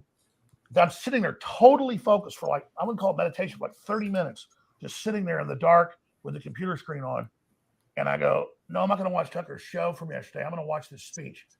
And I click it, and I'm like 10 minutes in, and you go, we got to say everything I'm saying. I haven't even said this on air. I'm hearing you say basically the same thing, as it's a universal truth. Then I want to bring the next piece to it, which you talked about. You grew up in this super wealthy area of California when you weren't, spending your summers here in Maine. And speaking for you, I watch the show all the time and read your material. It's beautiful. And you were talking about how they're totally freaked out and neurotic and crazy because no one talks about death. Everybody shelves away the old people. They basically put them out on an ice float or burn them like the Vikings. And that by doing that, that's what makes them not be connected to reason and God and the deeper things. And that's why they're so lost. That's totally true. So let me now take you one step further in this. The globalists are so scared of death. They have all this money, all this power, all this control. So they're obsessed with finding life extension technology, merging with machines, becoming gods. That's their new religion. That's the transhumanism. And that's where all their funding goes. But that's only one side of the coin. The other side is that if you're going to be God, you've got to be in charge of death. So because they fear death and they project their hatred of themselves onto us, then if they can poison us, dumb us down, sterilize us, depopulate us, they believe that's more for them at a very greedy level. So they want to be death, the destroyer of worlds, to quote Oppenheimer, I become death, destroyer of worlds, and at the same time cheat death. So it's a total subconscious obsession with death. Instead of consciously focusing on it, getting over it, instead they turn it loose to their animal lower alligator brain and are now manifesting all this because they've not embraced the higher level of understanding. I agree with that completely, but it's doomed as a project. No, I mean, it is the Tower of Babel. Whenever you see in history is the story of this, people drunk on their own power, overstating their control over things, becoming convinced they're God, and then being destroyed. I mean, it is just an endless loop of that story. It's a law of humans. It's a law, exactly. So this isn't going to work. They're going to blow up the world before they do this. It's just not possible. You just stole my thunder because we've not talked before this. We've talked about a lot of stuff, but nothing about the show really. It's a law, just like gravity, just like 2 + 2 = 4. it is the fabric of the universe. And I was about to say, in the past, megalomaniacs would try to control everything, order the firstborn, killed. Almost every kingdom would do that, whether it was Egypt or the Druids. Oh, there's too many young men being born, kill them. Yeah. I mean, depopulation's always been there. In the time of Plato, 2,500 years ago, he thought the world was overpopulated. So that's kind of where the eugenics comes from and where they get these ideas. The greatest philosopher ever, who said a lot of great things, but also said there's too many Greeks. We need to kill most of them. They're animals. They're dumb. We need to control breeding. It only makes supermen. That's where Hitler got all that. That's where all this comes from. But the central issue here is, in the past, civilizations would just fall apart when they got into a decadent phase. Hard men make good times. Hard men make good times. Good times make soft men. Soft men make bad times. Exactly. And so instead of going through that cycle and the collapse of that corrupt system, now there's biological weapons, chemical weapons, nuclear weapons, all this other advanced stuff. Instead, they're going to try to use the robots and all the control and the nuclear weapons to make us finally get under their mark of the beast, finally get under their unified system of control, finally get under their social credit score, which was predicted by these incredibly connected people 2,000 years ago, that this would be the ultimate tyranny that was coming, almost psychically seeing it into the future, because of the great evil potential. Time's really a loop. It was looping back or bouncing back. Real psychics seeing into the future what was going to happen in Revelation as a potential, I believe, and it's actually a warning that we don't have to follow that course. And that's my own personal belief. So instead, whether you believe in Revelation or not, the evil globalists, the selfish globalists, are using it as a blueprint and literally building the mark of the beast cashless society, where you don't just, I agree to take this mark, I can buy and sell now. You have to worship the beast that can be seen by all on earth at the same time. It describes these big holograms you got to watch and worship. And it tells you what to do. And it tells you how to live. And it says men become women and women become men and children are set upon their parents. And there's nothing but wickedness being invented. And it describes everything that's now happening and says when they roll this out, you got to worship this world government.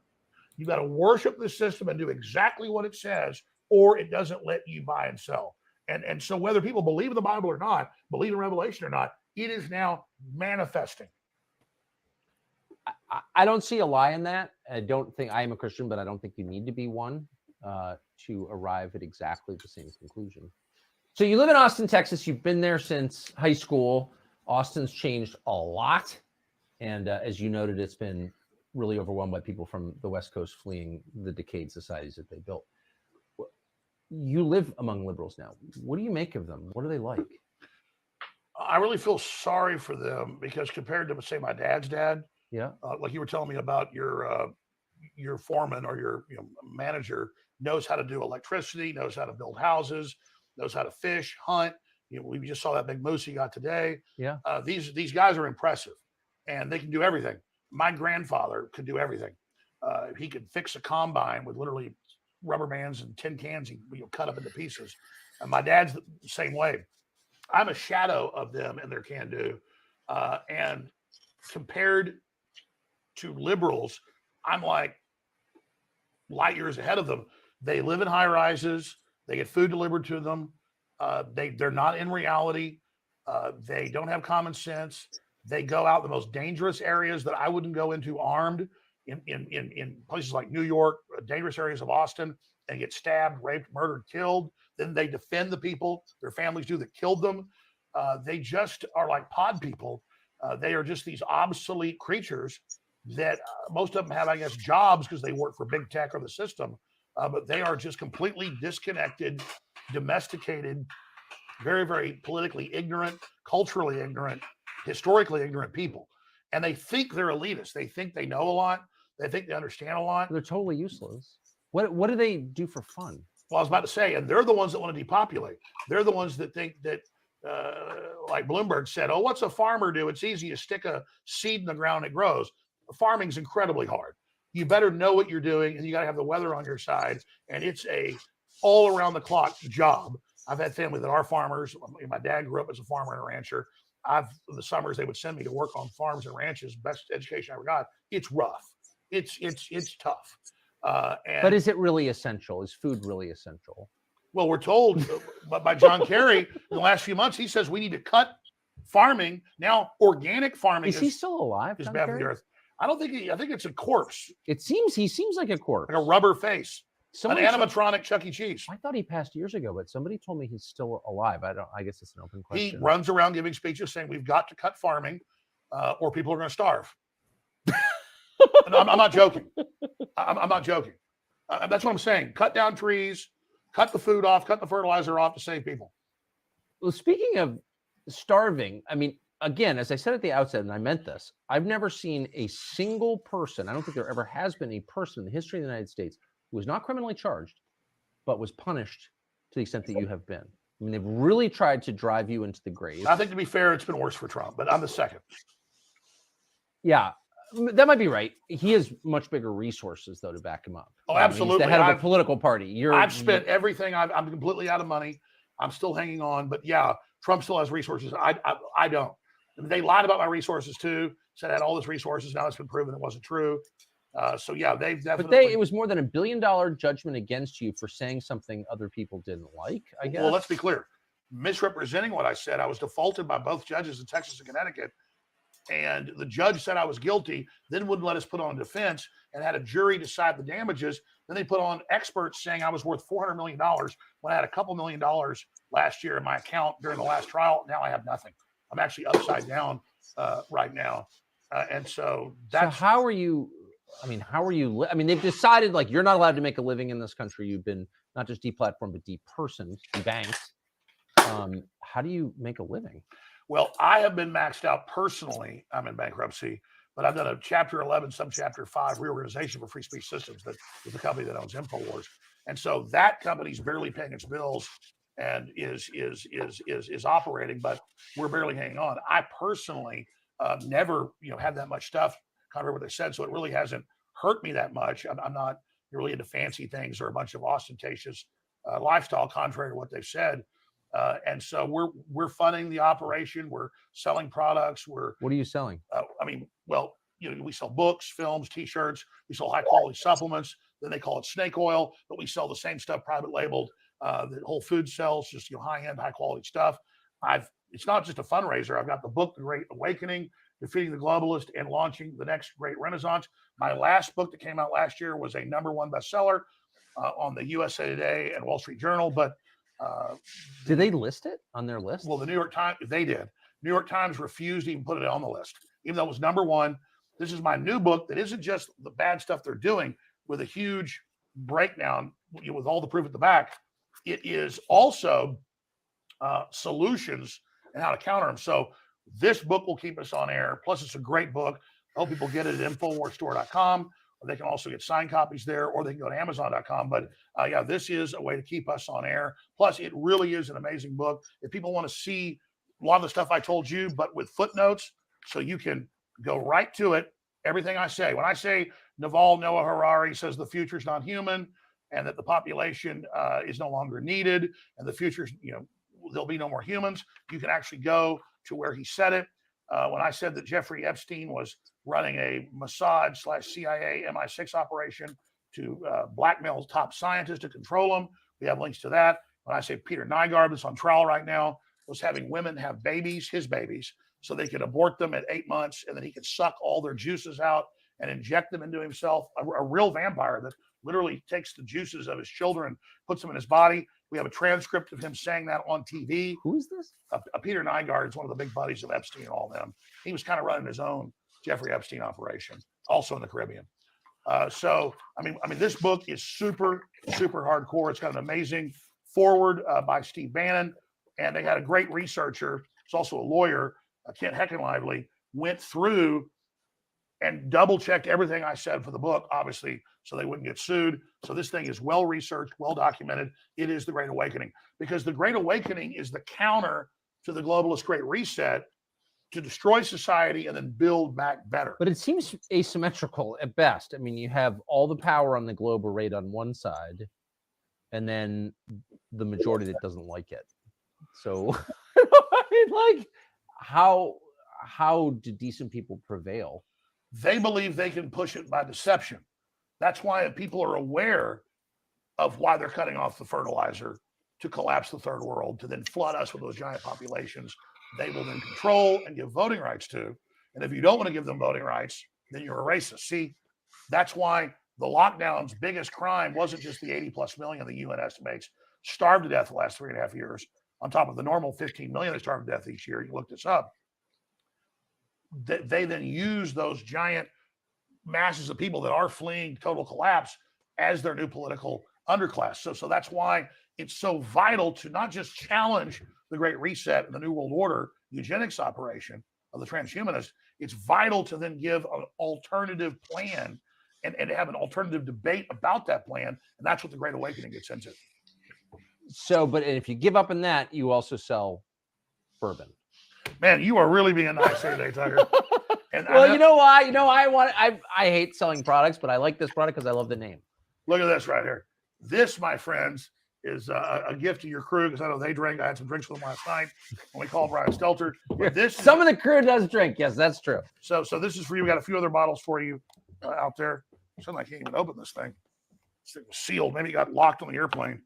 Anyways, can somebody open this? I'm here embarrassing. No, hold on. I think the center thing. I don't travel with guns very often, so I don't know how to operate these. I'm gonna smash this son of a bitch out. Watch yourself.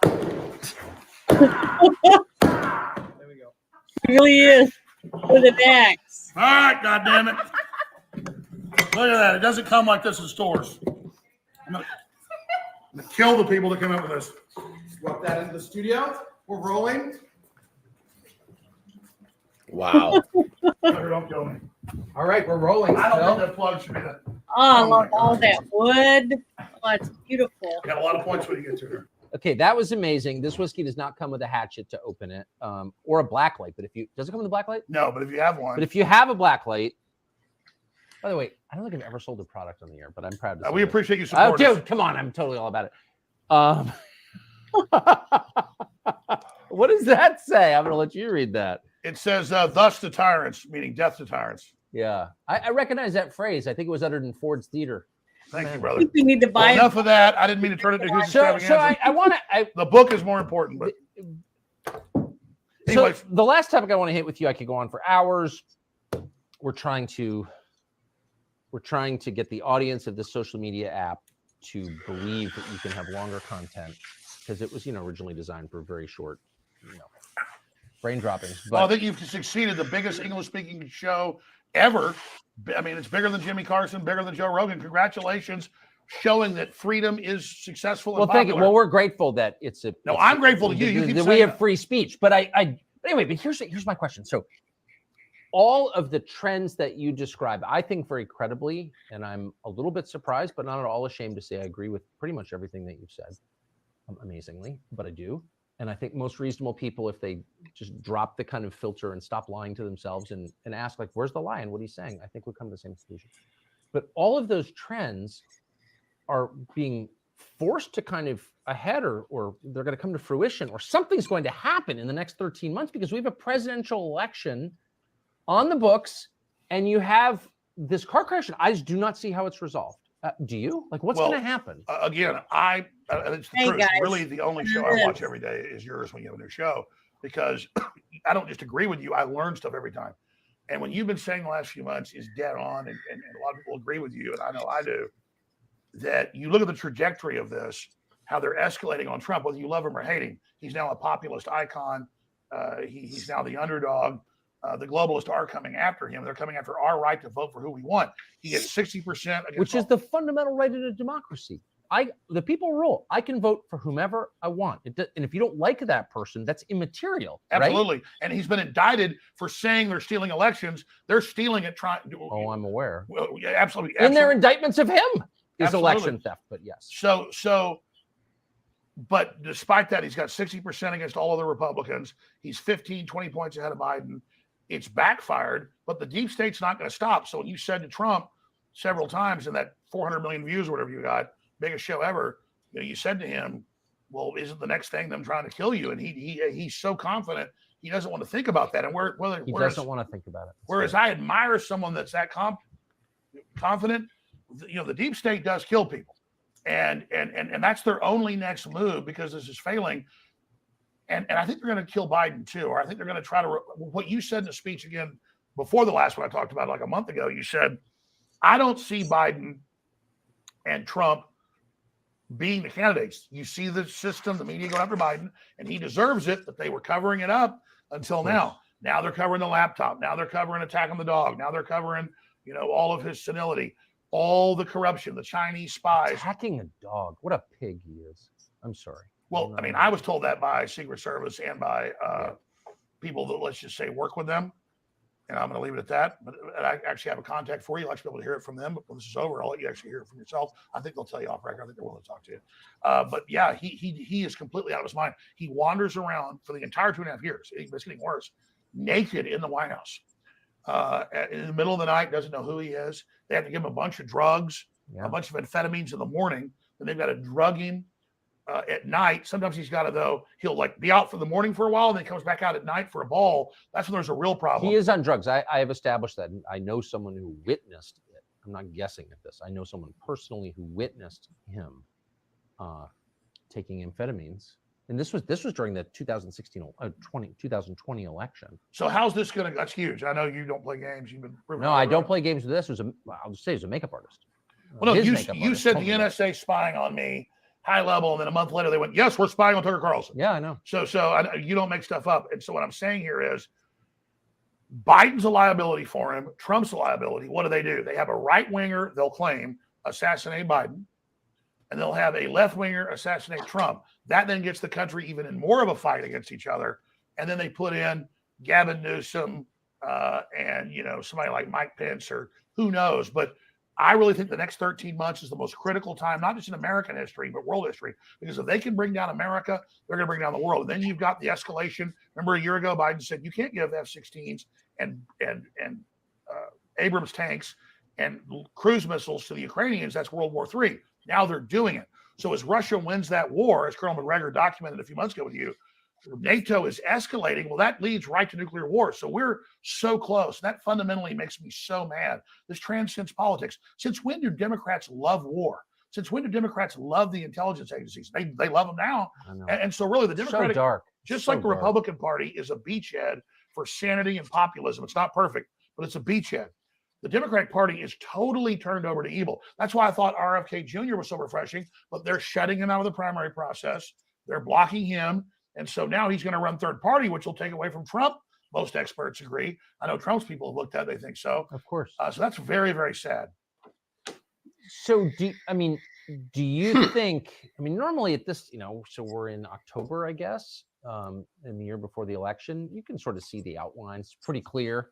In October of 1999, I was pretty confident it was going to be George W. Bush versus Al Gore. You sort of know ahead of time, but do you think that we're going to see on Election Day 2024 a ballot with Biden and Trump on it? I've been saying I think they may assassinate him or claim they had a heart attack.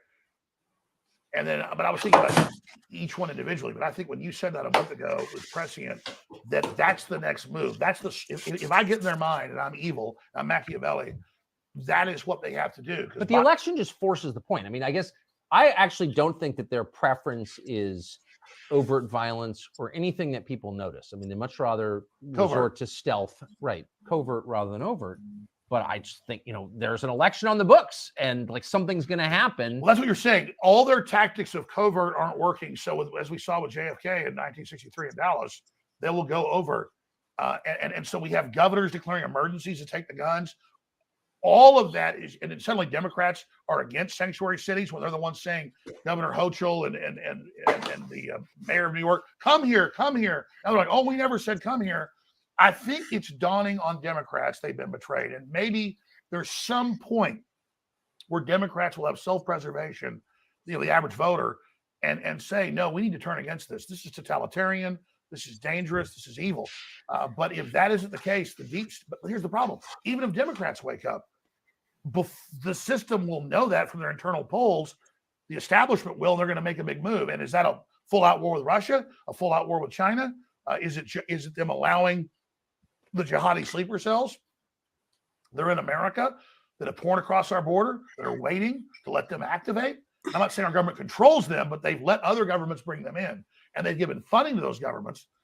And now if we don't see strong signals against Iran, I don't want war with Iran. What I'm saying is strong signals telling Iran, do not fund terror groups.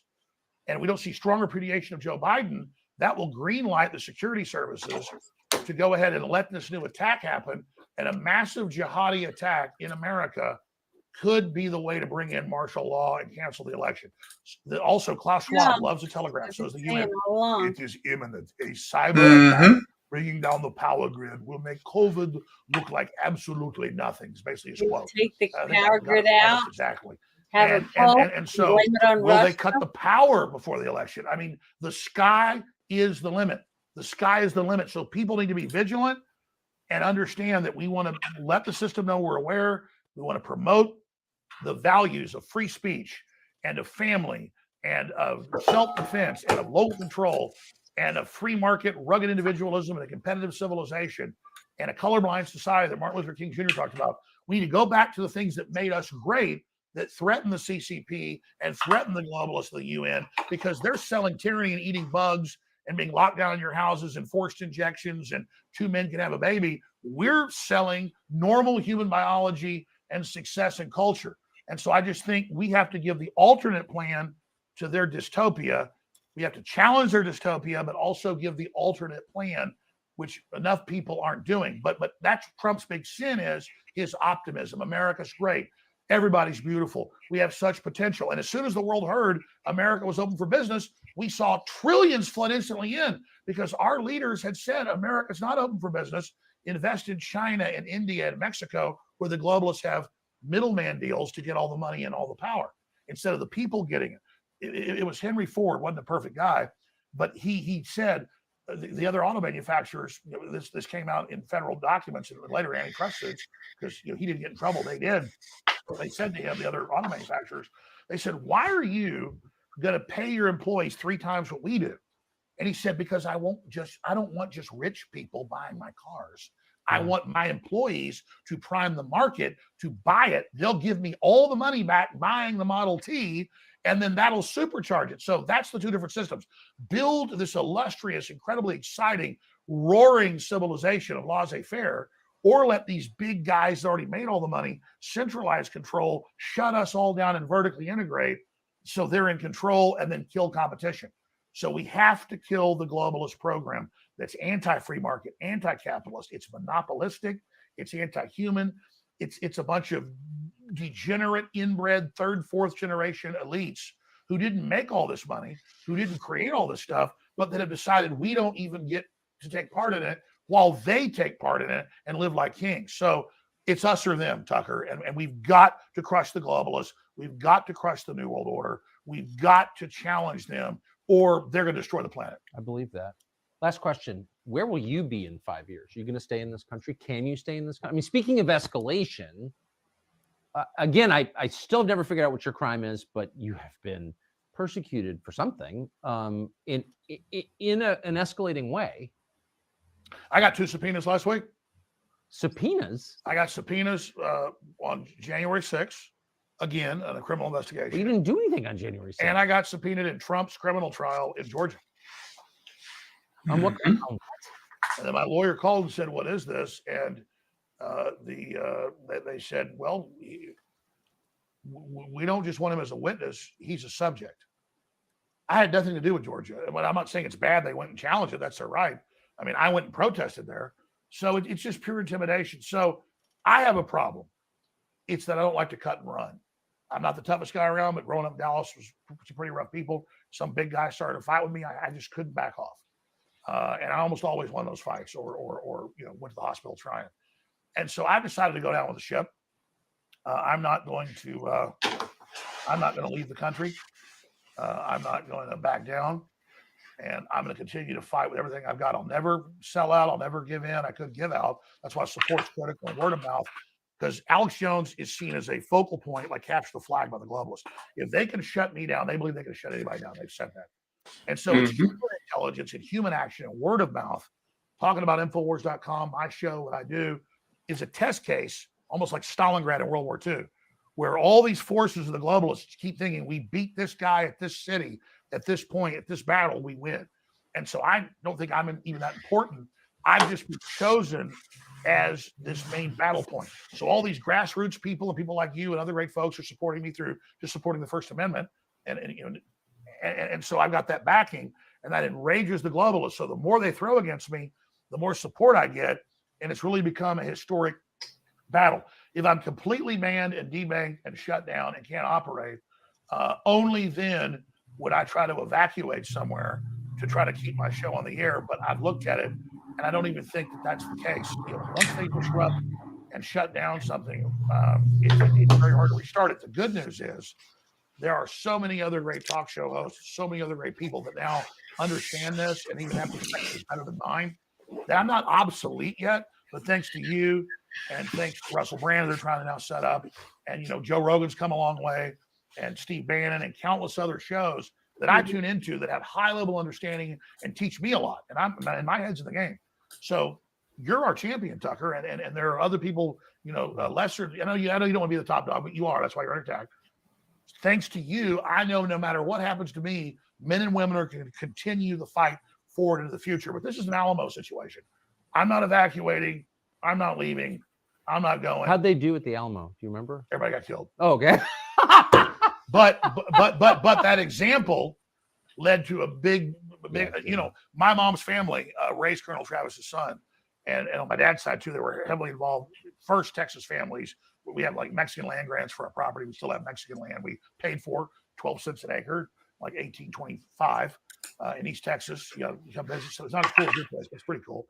And the last letter he wrote on that piece of wallpaper was to one of my great grandfathers in Gonzales, Texas, saying, "Please take care of my little boy." But Travis knew he was going to die. But he was like, I got 10,000 troops coming in on our 200 and something. We're going to give them one hell of a fight and kill a bunch of them before they can get up north for the main battle. And they killed thousands, 3,000 was estimated from memory, Mexican troops. And so that'd be an honor to have like 10,000 troops coming at me, and I'm in the Alamo. I don't have a death wish, but man, it gets me high as a kite. And so I'm not doing what Colonel Travis did. The only reason they got beat is they ran out of ammo, basically. They had powder, but no more ball. And they were fighting with swords at the end. So those are tough men, and I don't even measure up to them. But I want to try to measure up. And so it's very exciting. It's instinctive. It's spiritual to be defending humanity and prosperity and freedom and justice against these globalist child trafficking monsters, the open border, all this evil. I mean, so my cells tell me to do this. My guts, my sinews say you're ordered to do this. And I don't feel good unless I do it. And so the bigger the attacks get, it's the old World War II saying, when the planes were over the target, they didn't really have radar, but they knew the bases and the factories had flak. So they're shooting at them with artillery, anti-aircraft artillery. So you flew into that. And so the best place I want to be is in the flak. But I also hate the flak because we could blow up and we're not in the fight anymore. So there's that paradox. But 90% of me wants to be in the flak. 10% says maybe you should steer a little around it because you don't want to get knocked out. And until just a few years ago, I felt really bad because it didn't seem the paradigm had been shattered and people didn't actually read the globalist documents. Now there's been a paradigm shattering and I'm almost obsolete, Tucker. And as soon as that happens, as soon as I see another couple hundred more prominent people that actually know what's going on, we've already reached chain reaction point. I'm going to hang it up and disappear like Obi-Wan Kenobi. Alex Jones. Thank you. What a great conversation. Thank you, brother. I really appreciate Thanks for your courage, Tucker. Thank you. Love your crew. Great energy. Thank you. Americana, baby. Alex Jones. Younger people say the news is full of lies. That was very interesting to me. Well, we got a view of two very powerful people when it comes to understanding how our governments run and the history of our government.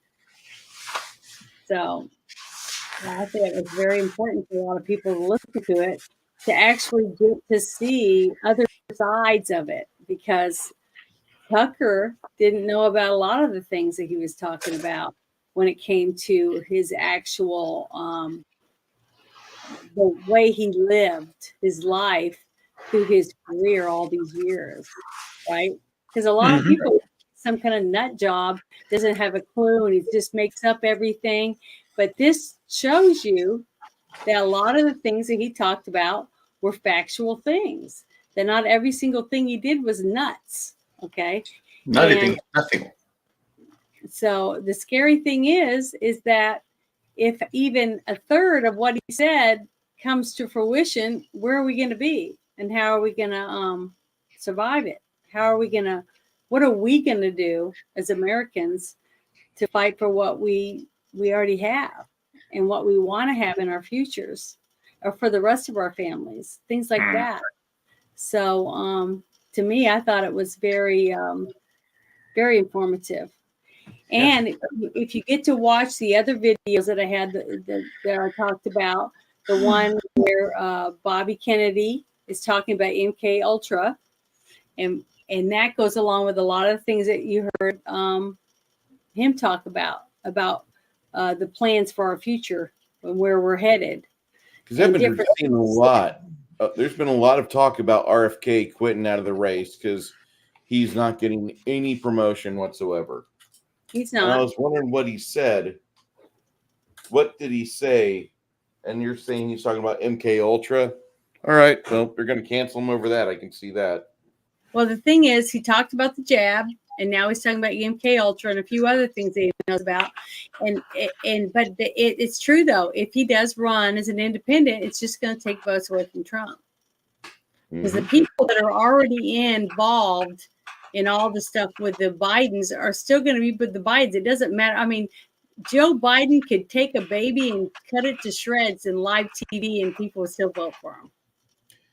So, and that's a fact.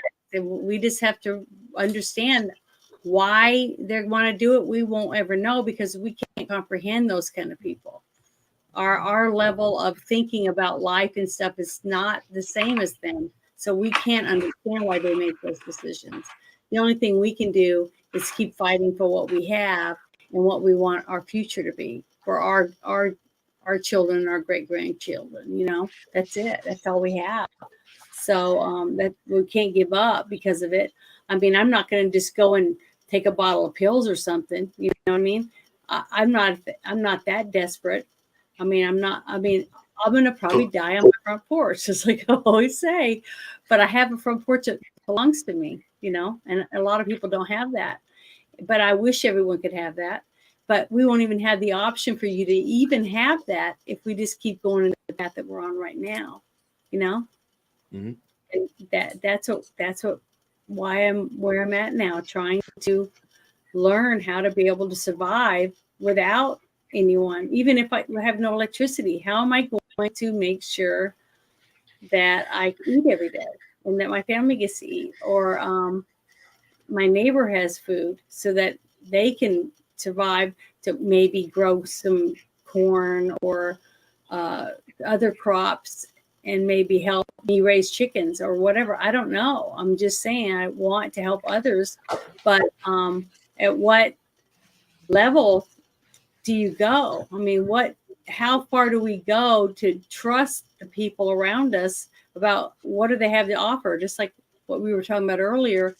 If I have eggs and I have a greenhouse and I have this and that, and I'm trying to do all these things, and I can fish and I can catch squirrel and I can do different things like that, what is the person that's going to come over going to barter with me? What can they offer me? See what I mean?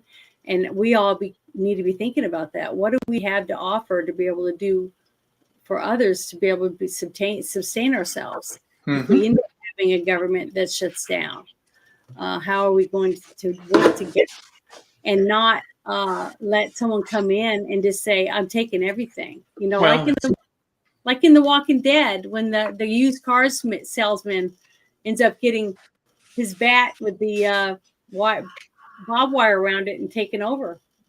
You know, people like that, because they have enough muscle around them, they can do whatever they want. So what were you going to say, Ruben? No, I'm just saying that this is he covered about 50% of what really is going on. Like I said, I know more than them, or at least they're going to say it on YouTube or X. Where there's a lot more going on. But the whole thing, but the point to your thing, that's what I'm saying. That's exactly why I'm selling everything. I practically sold everything. I'm ready to go. I'm just getting everything ready, and that's what I'm doing. I'm just Again, I'm being nimble. Because since there's nobody around, then I can do it, and then again, easy enough to go. And the new thing that came out today, that you could leave this on basically, and we can talk about it later. But you can do research on it. Is that they've already determined that as I knew already, it's been shown. The quartering talked about it today that Google and Apple have been placed on gag order, and that every single push notification on every single Apple and Google phone are being tracked. Mm-hmm. So they know where you are at all times. So Mhm. all this And who said idea, that? let me tell this to everybody out there. This is a truth now. So all this idea of we can't find anybody, no, you can. They don't allow it. So then they are purposely not letting that information out. They can know where you are at all times. But then if you're lost a family member, they won't. They'll have to go through the whole. You'll have to go the long route to find somebody. But they can find you right away. Hence why I don't use Apple or Google anymore. Mm-hmm. I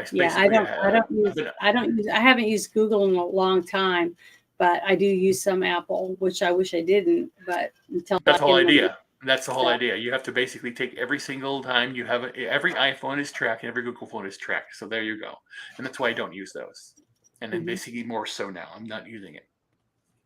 And not even and the same thing with Microsoft. It came out also day before yesterday that Microsoft is now implanting a certificate in every computer, and this is going to what they're doing with Windows 10. They're going to be if you want an update, then you have to pay for those updates, and they're going to force you to do Windows 11, which has all the certificates, and Windows 12, which will be moved toward a subscription service as well. That's what's the next thing, so that you can pay every day to keep your computer going.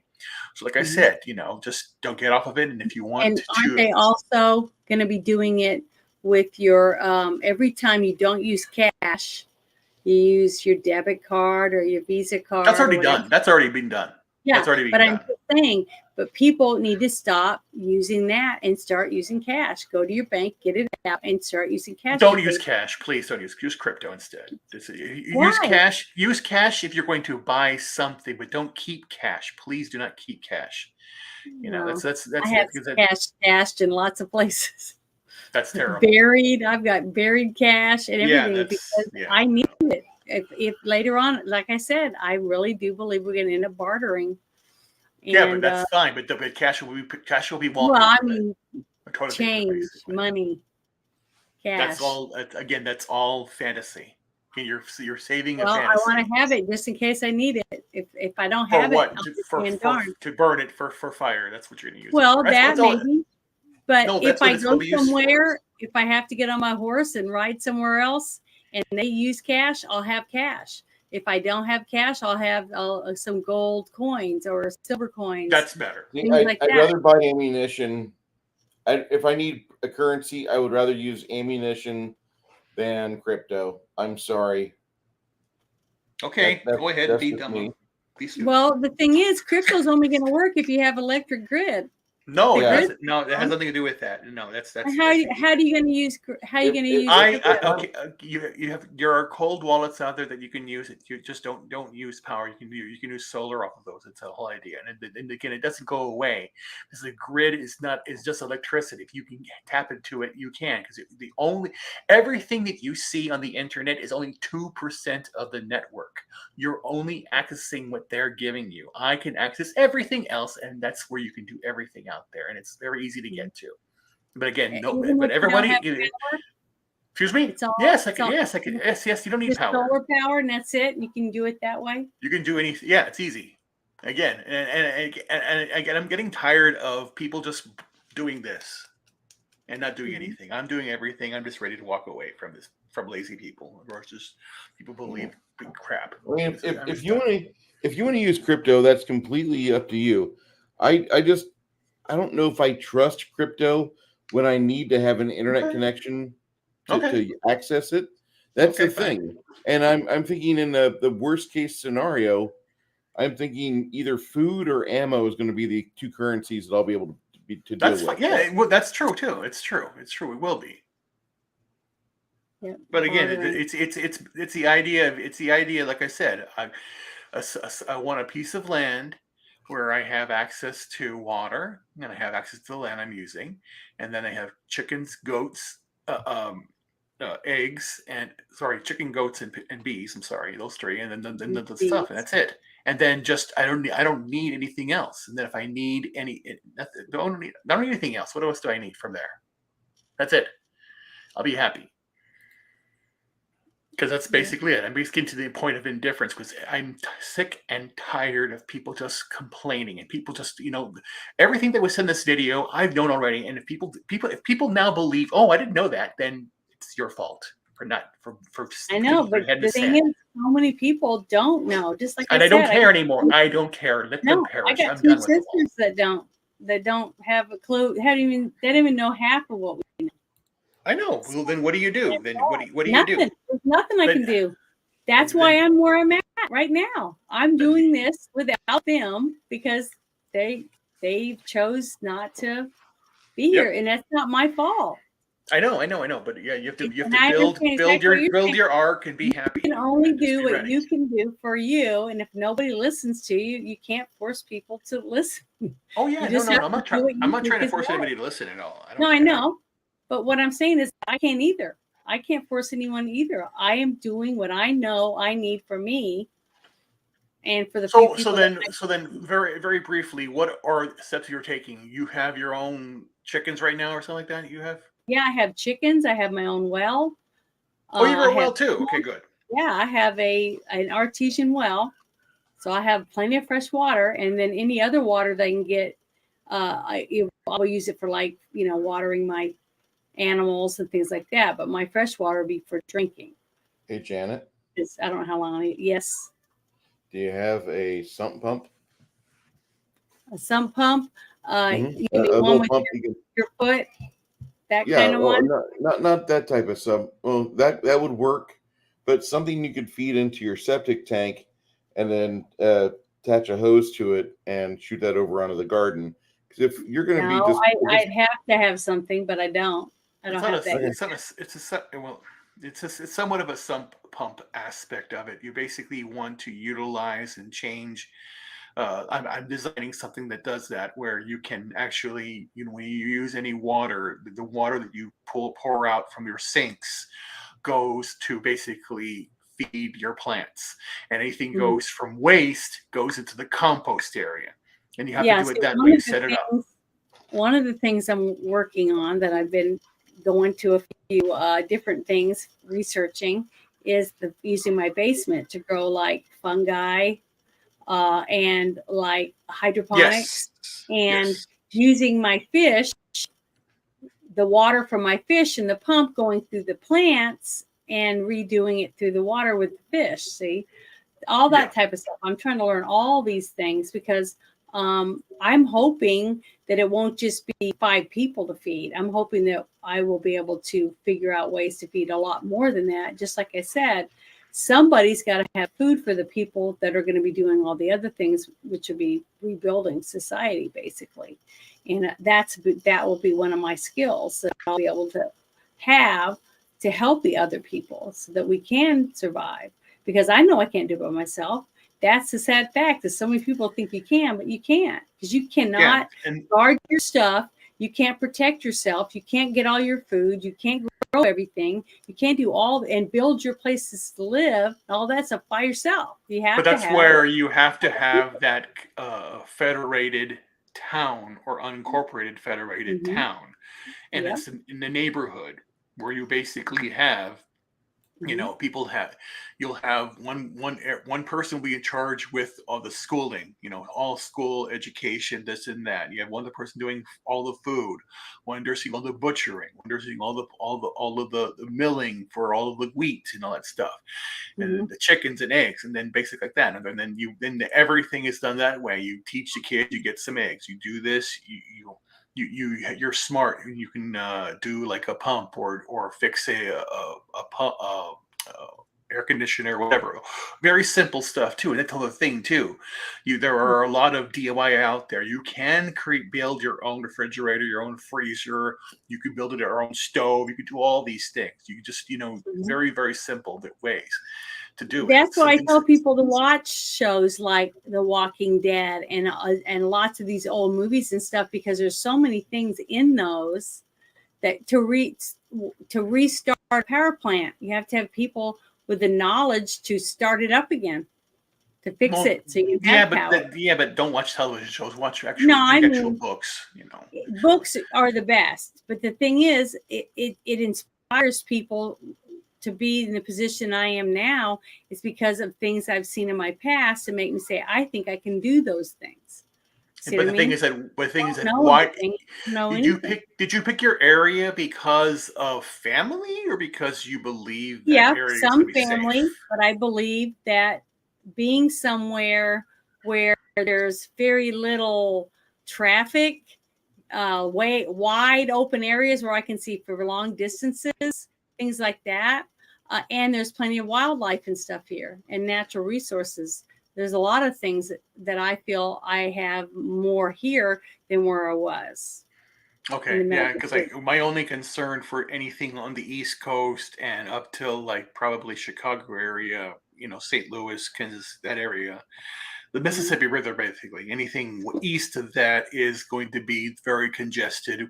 When things go south, that's going to be where the more the chaos is. On the Mhm. West Coast, Any big California city. will. I Excuse tried to me. make sure I'm not going to be near any big city at all. I I don't know. want to Yeah, be. yeah, yeah. Right, right, That right, right. one of Yeah. the things that I focused on. Yeah. Right. But again, the whole idea that if something were to happen, some nightmare scenario or some rogue, attack, they're going to attack the big cities or even the smaller cities that are close by. And basically, it's not a question of what's going to happen in those cities. It's a question is it going to happen the migration of people that leave those cities are going to go to And the that's smaller another thing areas. too. Just like you said, I didn't want to be by a big lake and I didn't want to be by a big river because those are two ways that they think people are going to go to because they all want water. So I wanted to be somewhere where I'd have my own well that I know didn't go dry in 2 or 3 droughts.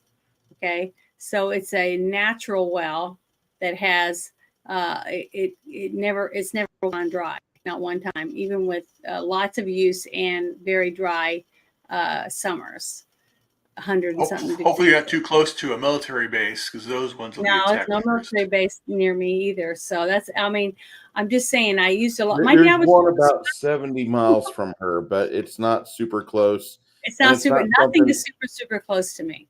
yeah, there's like for her to get food or beer or I have wine to go is a 48 45 miles minute. just to buy wine and beer.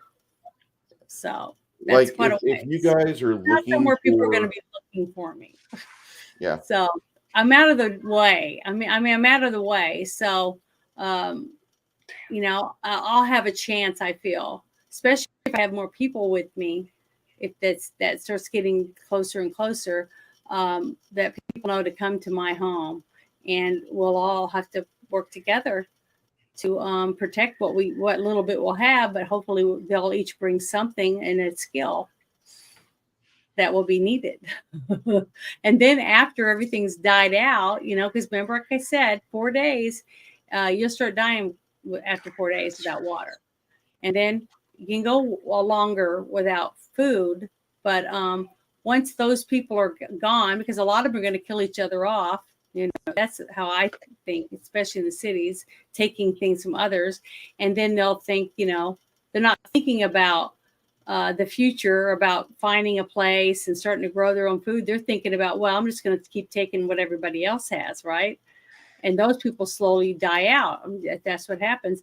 And when they start coming away from those areas because they run out of resources, that's hopefully they're weak enough by then because I will be eating really well and healthy and be waiting for them and have traps and stuff, hopefully.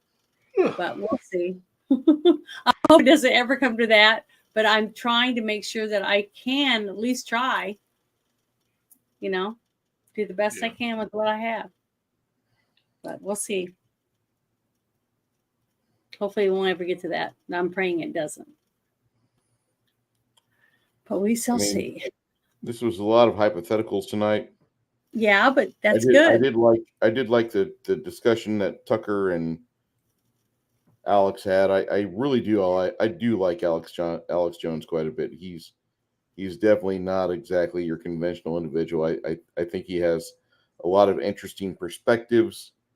I don't know what he did before he was a firebrand or a person who crashed a party in the California forest, but I think whatever he did before is definitely affected his current path where he's at. I want to see not during this chat, or during this panel, but I do want to see this discussion that you had RFK do. Mm-hmm. Well, I can we can watch it Send me the link. tomorrow If you could send me the before link we in start chat. the game, if you want. Tomorrow, It's there's not no game long. tomorrow. There's There no is no game game? tomorrow. Oh, okay. No, Well, tomorrow we don't have afternoon, enough if you players. have time. It's Christmas, and the not Christmas, but December is just a weird time. That's fine. If anytime tomorrow, to send me a message, say, hey, I'm ready to watch that, because it's on here, it's on X. And then you can also watch the Putin thing if you want. So you can understand. You'll see where I'm sitting why I was adamant about it. I've been hearing all day from different people on my feed that RFK is thrown in the towel. I've seen no official on it. At the same time, Chris Christie is mysteriously still in the running for the Republicans. I don't know exactly. He's not running. He never ran in life. Yeah, exactly. And I'm not a super Vivek fan, but I really like what Vivek said to him at the debate this last week. Yeah, I've seen some good snippets. He'd be hungry. Just kidding. But yeah, he did good. But yeah, just send me a couple messages tomorrow, and I'll get with you and we can watch that stuff in Discord if you want. Sounds good. Can I share stuff in Discord from Twitter? Mm-hmm. Okay. If you can't, we can still watch it on Discord or in Gilded, like what we did tonight here. Yeah. So whatever you want, just send me a text or whatever and let me know. Because I was planning on playing tomorrow, so I've worked it out to where I have my whole day open. You'll probably get together around 1 or okay. Just send me a message, and I got a couple things we can watch, because I have been burning it down on X in Spaces, and I know anyone that's not on Spaces, they don't understand what it is, but I use it a lot. If you want to hang out with Janet more often, get yourself a Twitter account. Look up her channel, or her handle, Janet from Another Planet. I believe that's it, correct? Yes. Yeah. Okay. And she does Spaces quite a bit on X. So if you want to hang out with Janet more often, there is your key. Yeah, I enjoy it because I go into Spaces and talk about politics. I go in them talking about crafting, comic books. I've done in prepping Spaces. I dabble in a lot of different things because I'm very interested in learning as much as I can about anything. If somebody seems knowledgeable or it's interesting, I try to learn about it because our life is short. Might as well absorb as much information as I possibly can get, and share it too. I've had a lady saw one of my crocheted bags, and she's been sending me messages ever since because she wants me to make some videos and show her how to cut the plastic bags and make the balls of yarn and all that stuff. And I told her I'd be happy to do it because my mom taught me how to crochet, and if I can help someone else make cool stuff doing it, I would love to share my talents with them. Sounds bad. You never know. Yep. But I guess we can shut down now. Is anything you want to add? Either of you? Look forward to seeing everybody in Discord on Sunday. Mm-hmm. Link That's for right. that is on my channel. About your new movie we're gonna watch. Yep, we're watching the instant classic Lady Ballers. Oh, yeah. When is that? About 7 p.m. on Discord. Sunday. Yep. Okay. Shit. Okay, Yeah. remind me. Shit. Well, we'll try. We'll try to remind you. I'll try to if he does anything, I'll try to share it on my Twitter. Yeah, I've heard a lot of good. I've heard good and bad, but I want to basically my opinion. I'm trying to keep really my ears plugged. Yeah, I haven't heard anything because I'm trying not to, because I want to just be totally blown away by the actual movie and not know anything. Oh yeah. I'm upset with the trailer. They have Andrew Clavin say one of the funniest things I've ever heard in my life, and it's on the trailer. I'm like, you should have saved that for the movie. Okay, whatever. That's all I have planned. Sunday night we watch it. Monday night we do the dual stream for a girl, a guy, and a movie. Mm-hmm. And then next week we go back to normal as far as Saturday's concerned. Ruben, what do you have planned? Basically, I'm going to be doing some political stuff with Front Porch Conservative and his channel. He's been blowing up. I'm going to be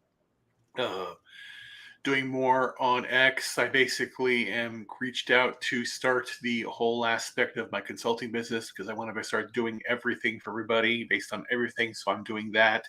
It's essentially like one thing I'm going to be doing is designing an operating system for creators and for podcasters and for gamers. Because basically, like I said, it was before the whole idea of Microsoft and Apple, doing all these things, and start promoting like phones. Like this phone here, it's not a Google phone. It is a security phone that I'm setting up. I'm just establishing everything on it and getting it all set up to go, so that there's no tracking on this phone. This is a Brax phone, Brax. But I'm also going to be getting maybe I'm going to think about it. When I get some work coming in, a Google phone, and then de-Google it, and then or learn how to de-Google phones so that I can tell everybody, give it to how to remove everything off of Google on your phone, how to remove, and again, Apple the same thing, how to start doing these things and get rid of these things. It's going to be easier on a Google phone to do those things, not Samsung, not anything like that. It has to be a Google Pixel phone. All that stuff. And those are easier to manage because basically the whole idea that the Android operating system is a Linux-based operating system, so it does have open source aspect of it. Google took it over, and the thing is that we have to know we're on a Google platform right now, so they're tracking everything here too. So yeah, that's the whole idea. A lot of people give Google shit, I'm one of those individuals, but I also, they do have the YouTube premium stuff going on, and as much as everybody bitches about the ads and such, I know you guys don't like to hear this. I give them $10 a month, or now it's going to be $14 a month after taxes, but I don't ever hear an ad. I listen to Google Music or YouTube Music. I never hear ads. Out of all the subscriptions that I've got, that's probably the one that will die the last one that will die, because I just do like the ability to use either the Google Maps or the whatever. Yeah, Google Maps is bad too. Don't use Google Maps. Well, that's horrible. I have to do that for my work phone. I mean, that's the one thing my boss uses. That's fine. That's what he uses to track our equipment. So okay, fine, but I mean that's the what he's got. So for all of that, if you are looking to be part of the system, that's probably the cheapest way to be part of the system. Now, the Google phones that you talk about, the Pixels, I've had personal experience with them. They're pretty good phones. If you take off a lot of the bloatware, they're really great. And I mean, when I say really great, I mean they're fast and they retain their speed. They're not like iPhone, which after 4 years, it's starting to like really just bog down. Like every new update just completely obliterates the effectiveness, and you're waiting after you swipe or you press something. The glass is not responsive. I hate that. For what? See this little tiny thing? The Google phone, the Google phone. This little one. It's a Verizon phone, but I had an AT&T phone for forever because that's what my spouse wanted me to have. But it sucks. Okay, especially when you travel around in rural areas a lot, you don't have service. So the only people I could find anywhere near where I'm at right now, and it still needs a boost where I'm at, is a Verizon phone. And Verizon is the worst, also they track everything too. I know, but the thing is, I don't have a contract. I just buy a card and I put minutes on it when I need them. But I know, that's all but they it still works. track that. That's the whole idea. That's Verizon That's is the it. worst at tracking. So the thing is, when I don't need that anymore and I can use my wind-up walkie-talkies, Yes. which I have, okay, I have that, and I have wind-up lights. I've been doing all this different stuff, but my two sisters that live near, but within 6 miles, I have 6 mile walkie-talkies that you wind up. But so I am working on that so that I can still have contact with people, but not have contact, if that makes any sense. Right. Yes, true. Yeah. You wind it up and you say a few things. If no one says anything, you say, oh, well, try it in another hour. You do it again. That type of stuff. But the thing is, I'm working on trying to do it to the best I can with what I have, and with a little bit of resource of money. So, a little here, a little there, and just like I said, I save as much as I can. But let's see. What was that? What was that? That sounded I don't kind know. of pretty. I don't know. Now I'm confused. I'm setting the phone up so it's doing something. Oh, it's doing something. Okay. But yeah, I'm just going to be doing the same thing I'm doing right now. Is just making Christmassy videos for the month of this month, even though this is a really hard month on me because this is the month that my mom passed away, and right before Christmas, and I just don't feel Yeah, very my mother passed away December 12th, Well, mine was in the 20s, 2012. but it just sucks. So I'm just trying to stay as festive as I can, and you guys are the reason why it helps. Getting to see my friends every week and getting to talk to you guys and stuff. It's nice, Thank you. So, but I want to thank everybody for coming and you guys hanging out with me. And I hope that it helped a few people, even if you didn't believe everything you said, but made you realize that even though we're all different, we're all wanting freedom. We all want to be free of our government. I really think so. At least it seemed like it from the chat. Mm-hmm. But that's what we're all going to fight for together, is for our freedoms. So I just want to say thank you, everybody, for coming, and I hope you guys have a wonderful night. Oh, winky wanky woo! I'm so sorry that you had to put your dog down. I know how that feels. I've lost two of my favorite puppies, but I'm sorry for that. But hope you guys have a great weekend, and see you Sunday if you guys want to watch that movie with us in Discord. Just get a hold of one of us, and we'll send out invitations, and you can come join us. But thank you so much, and you guys have a wonderful weekend.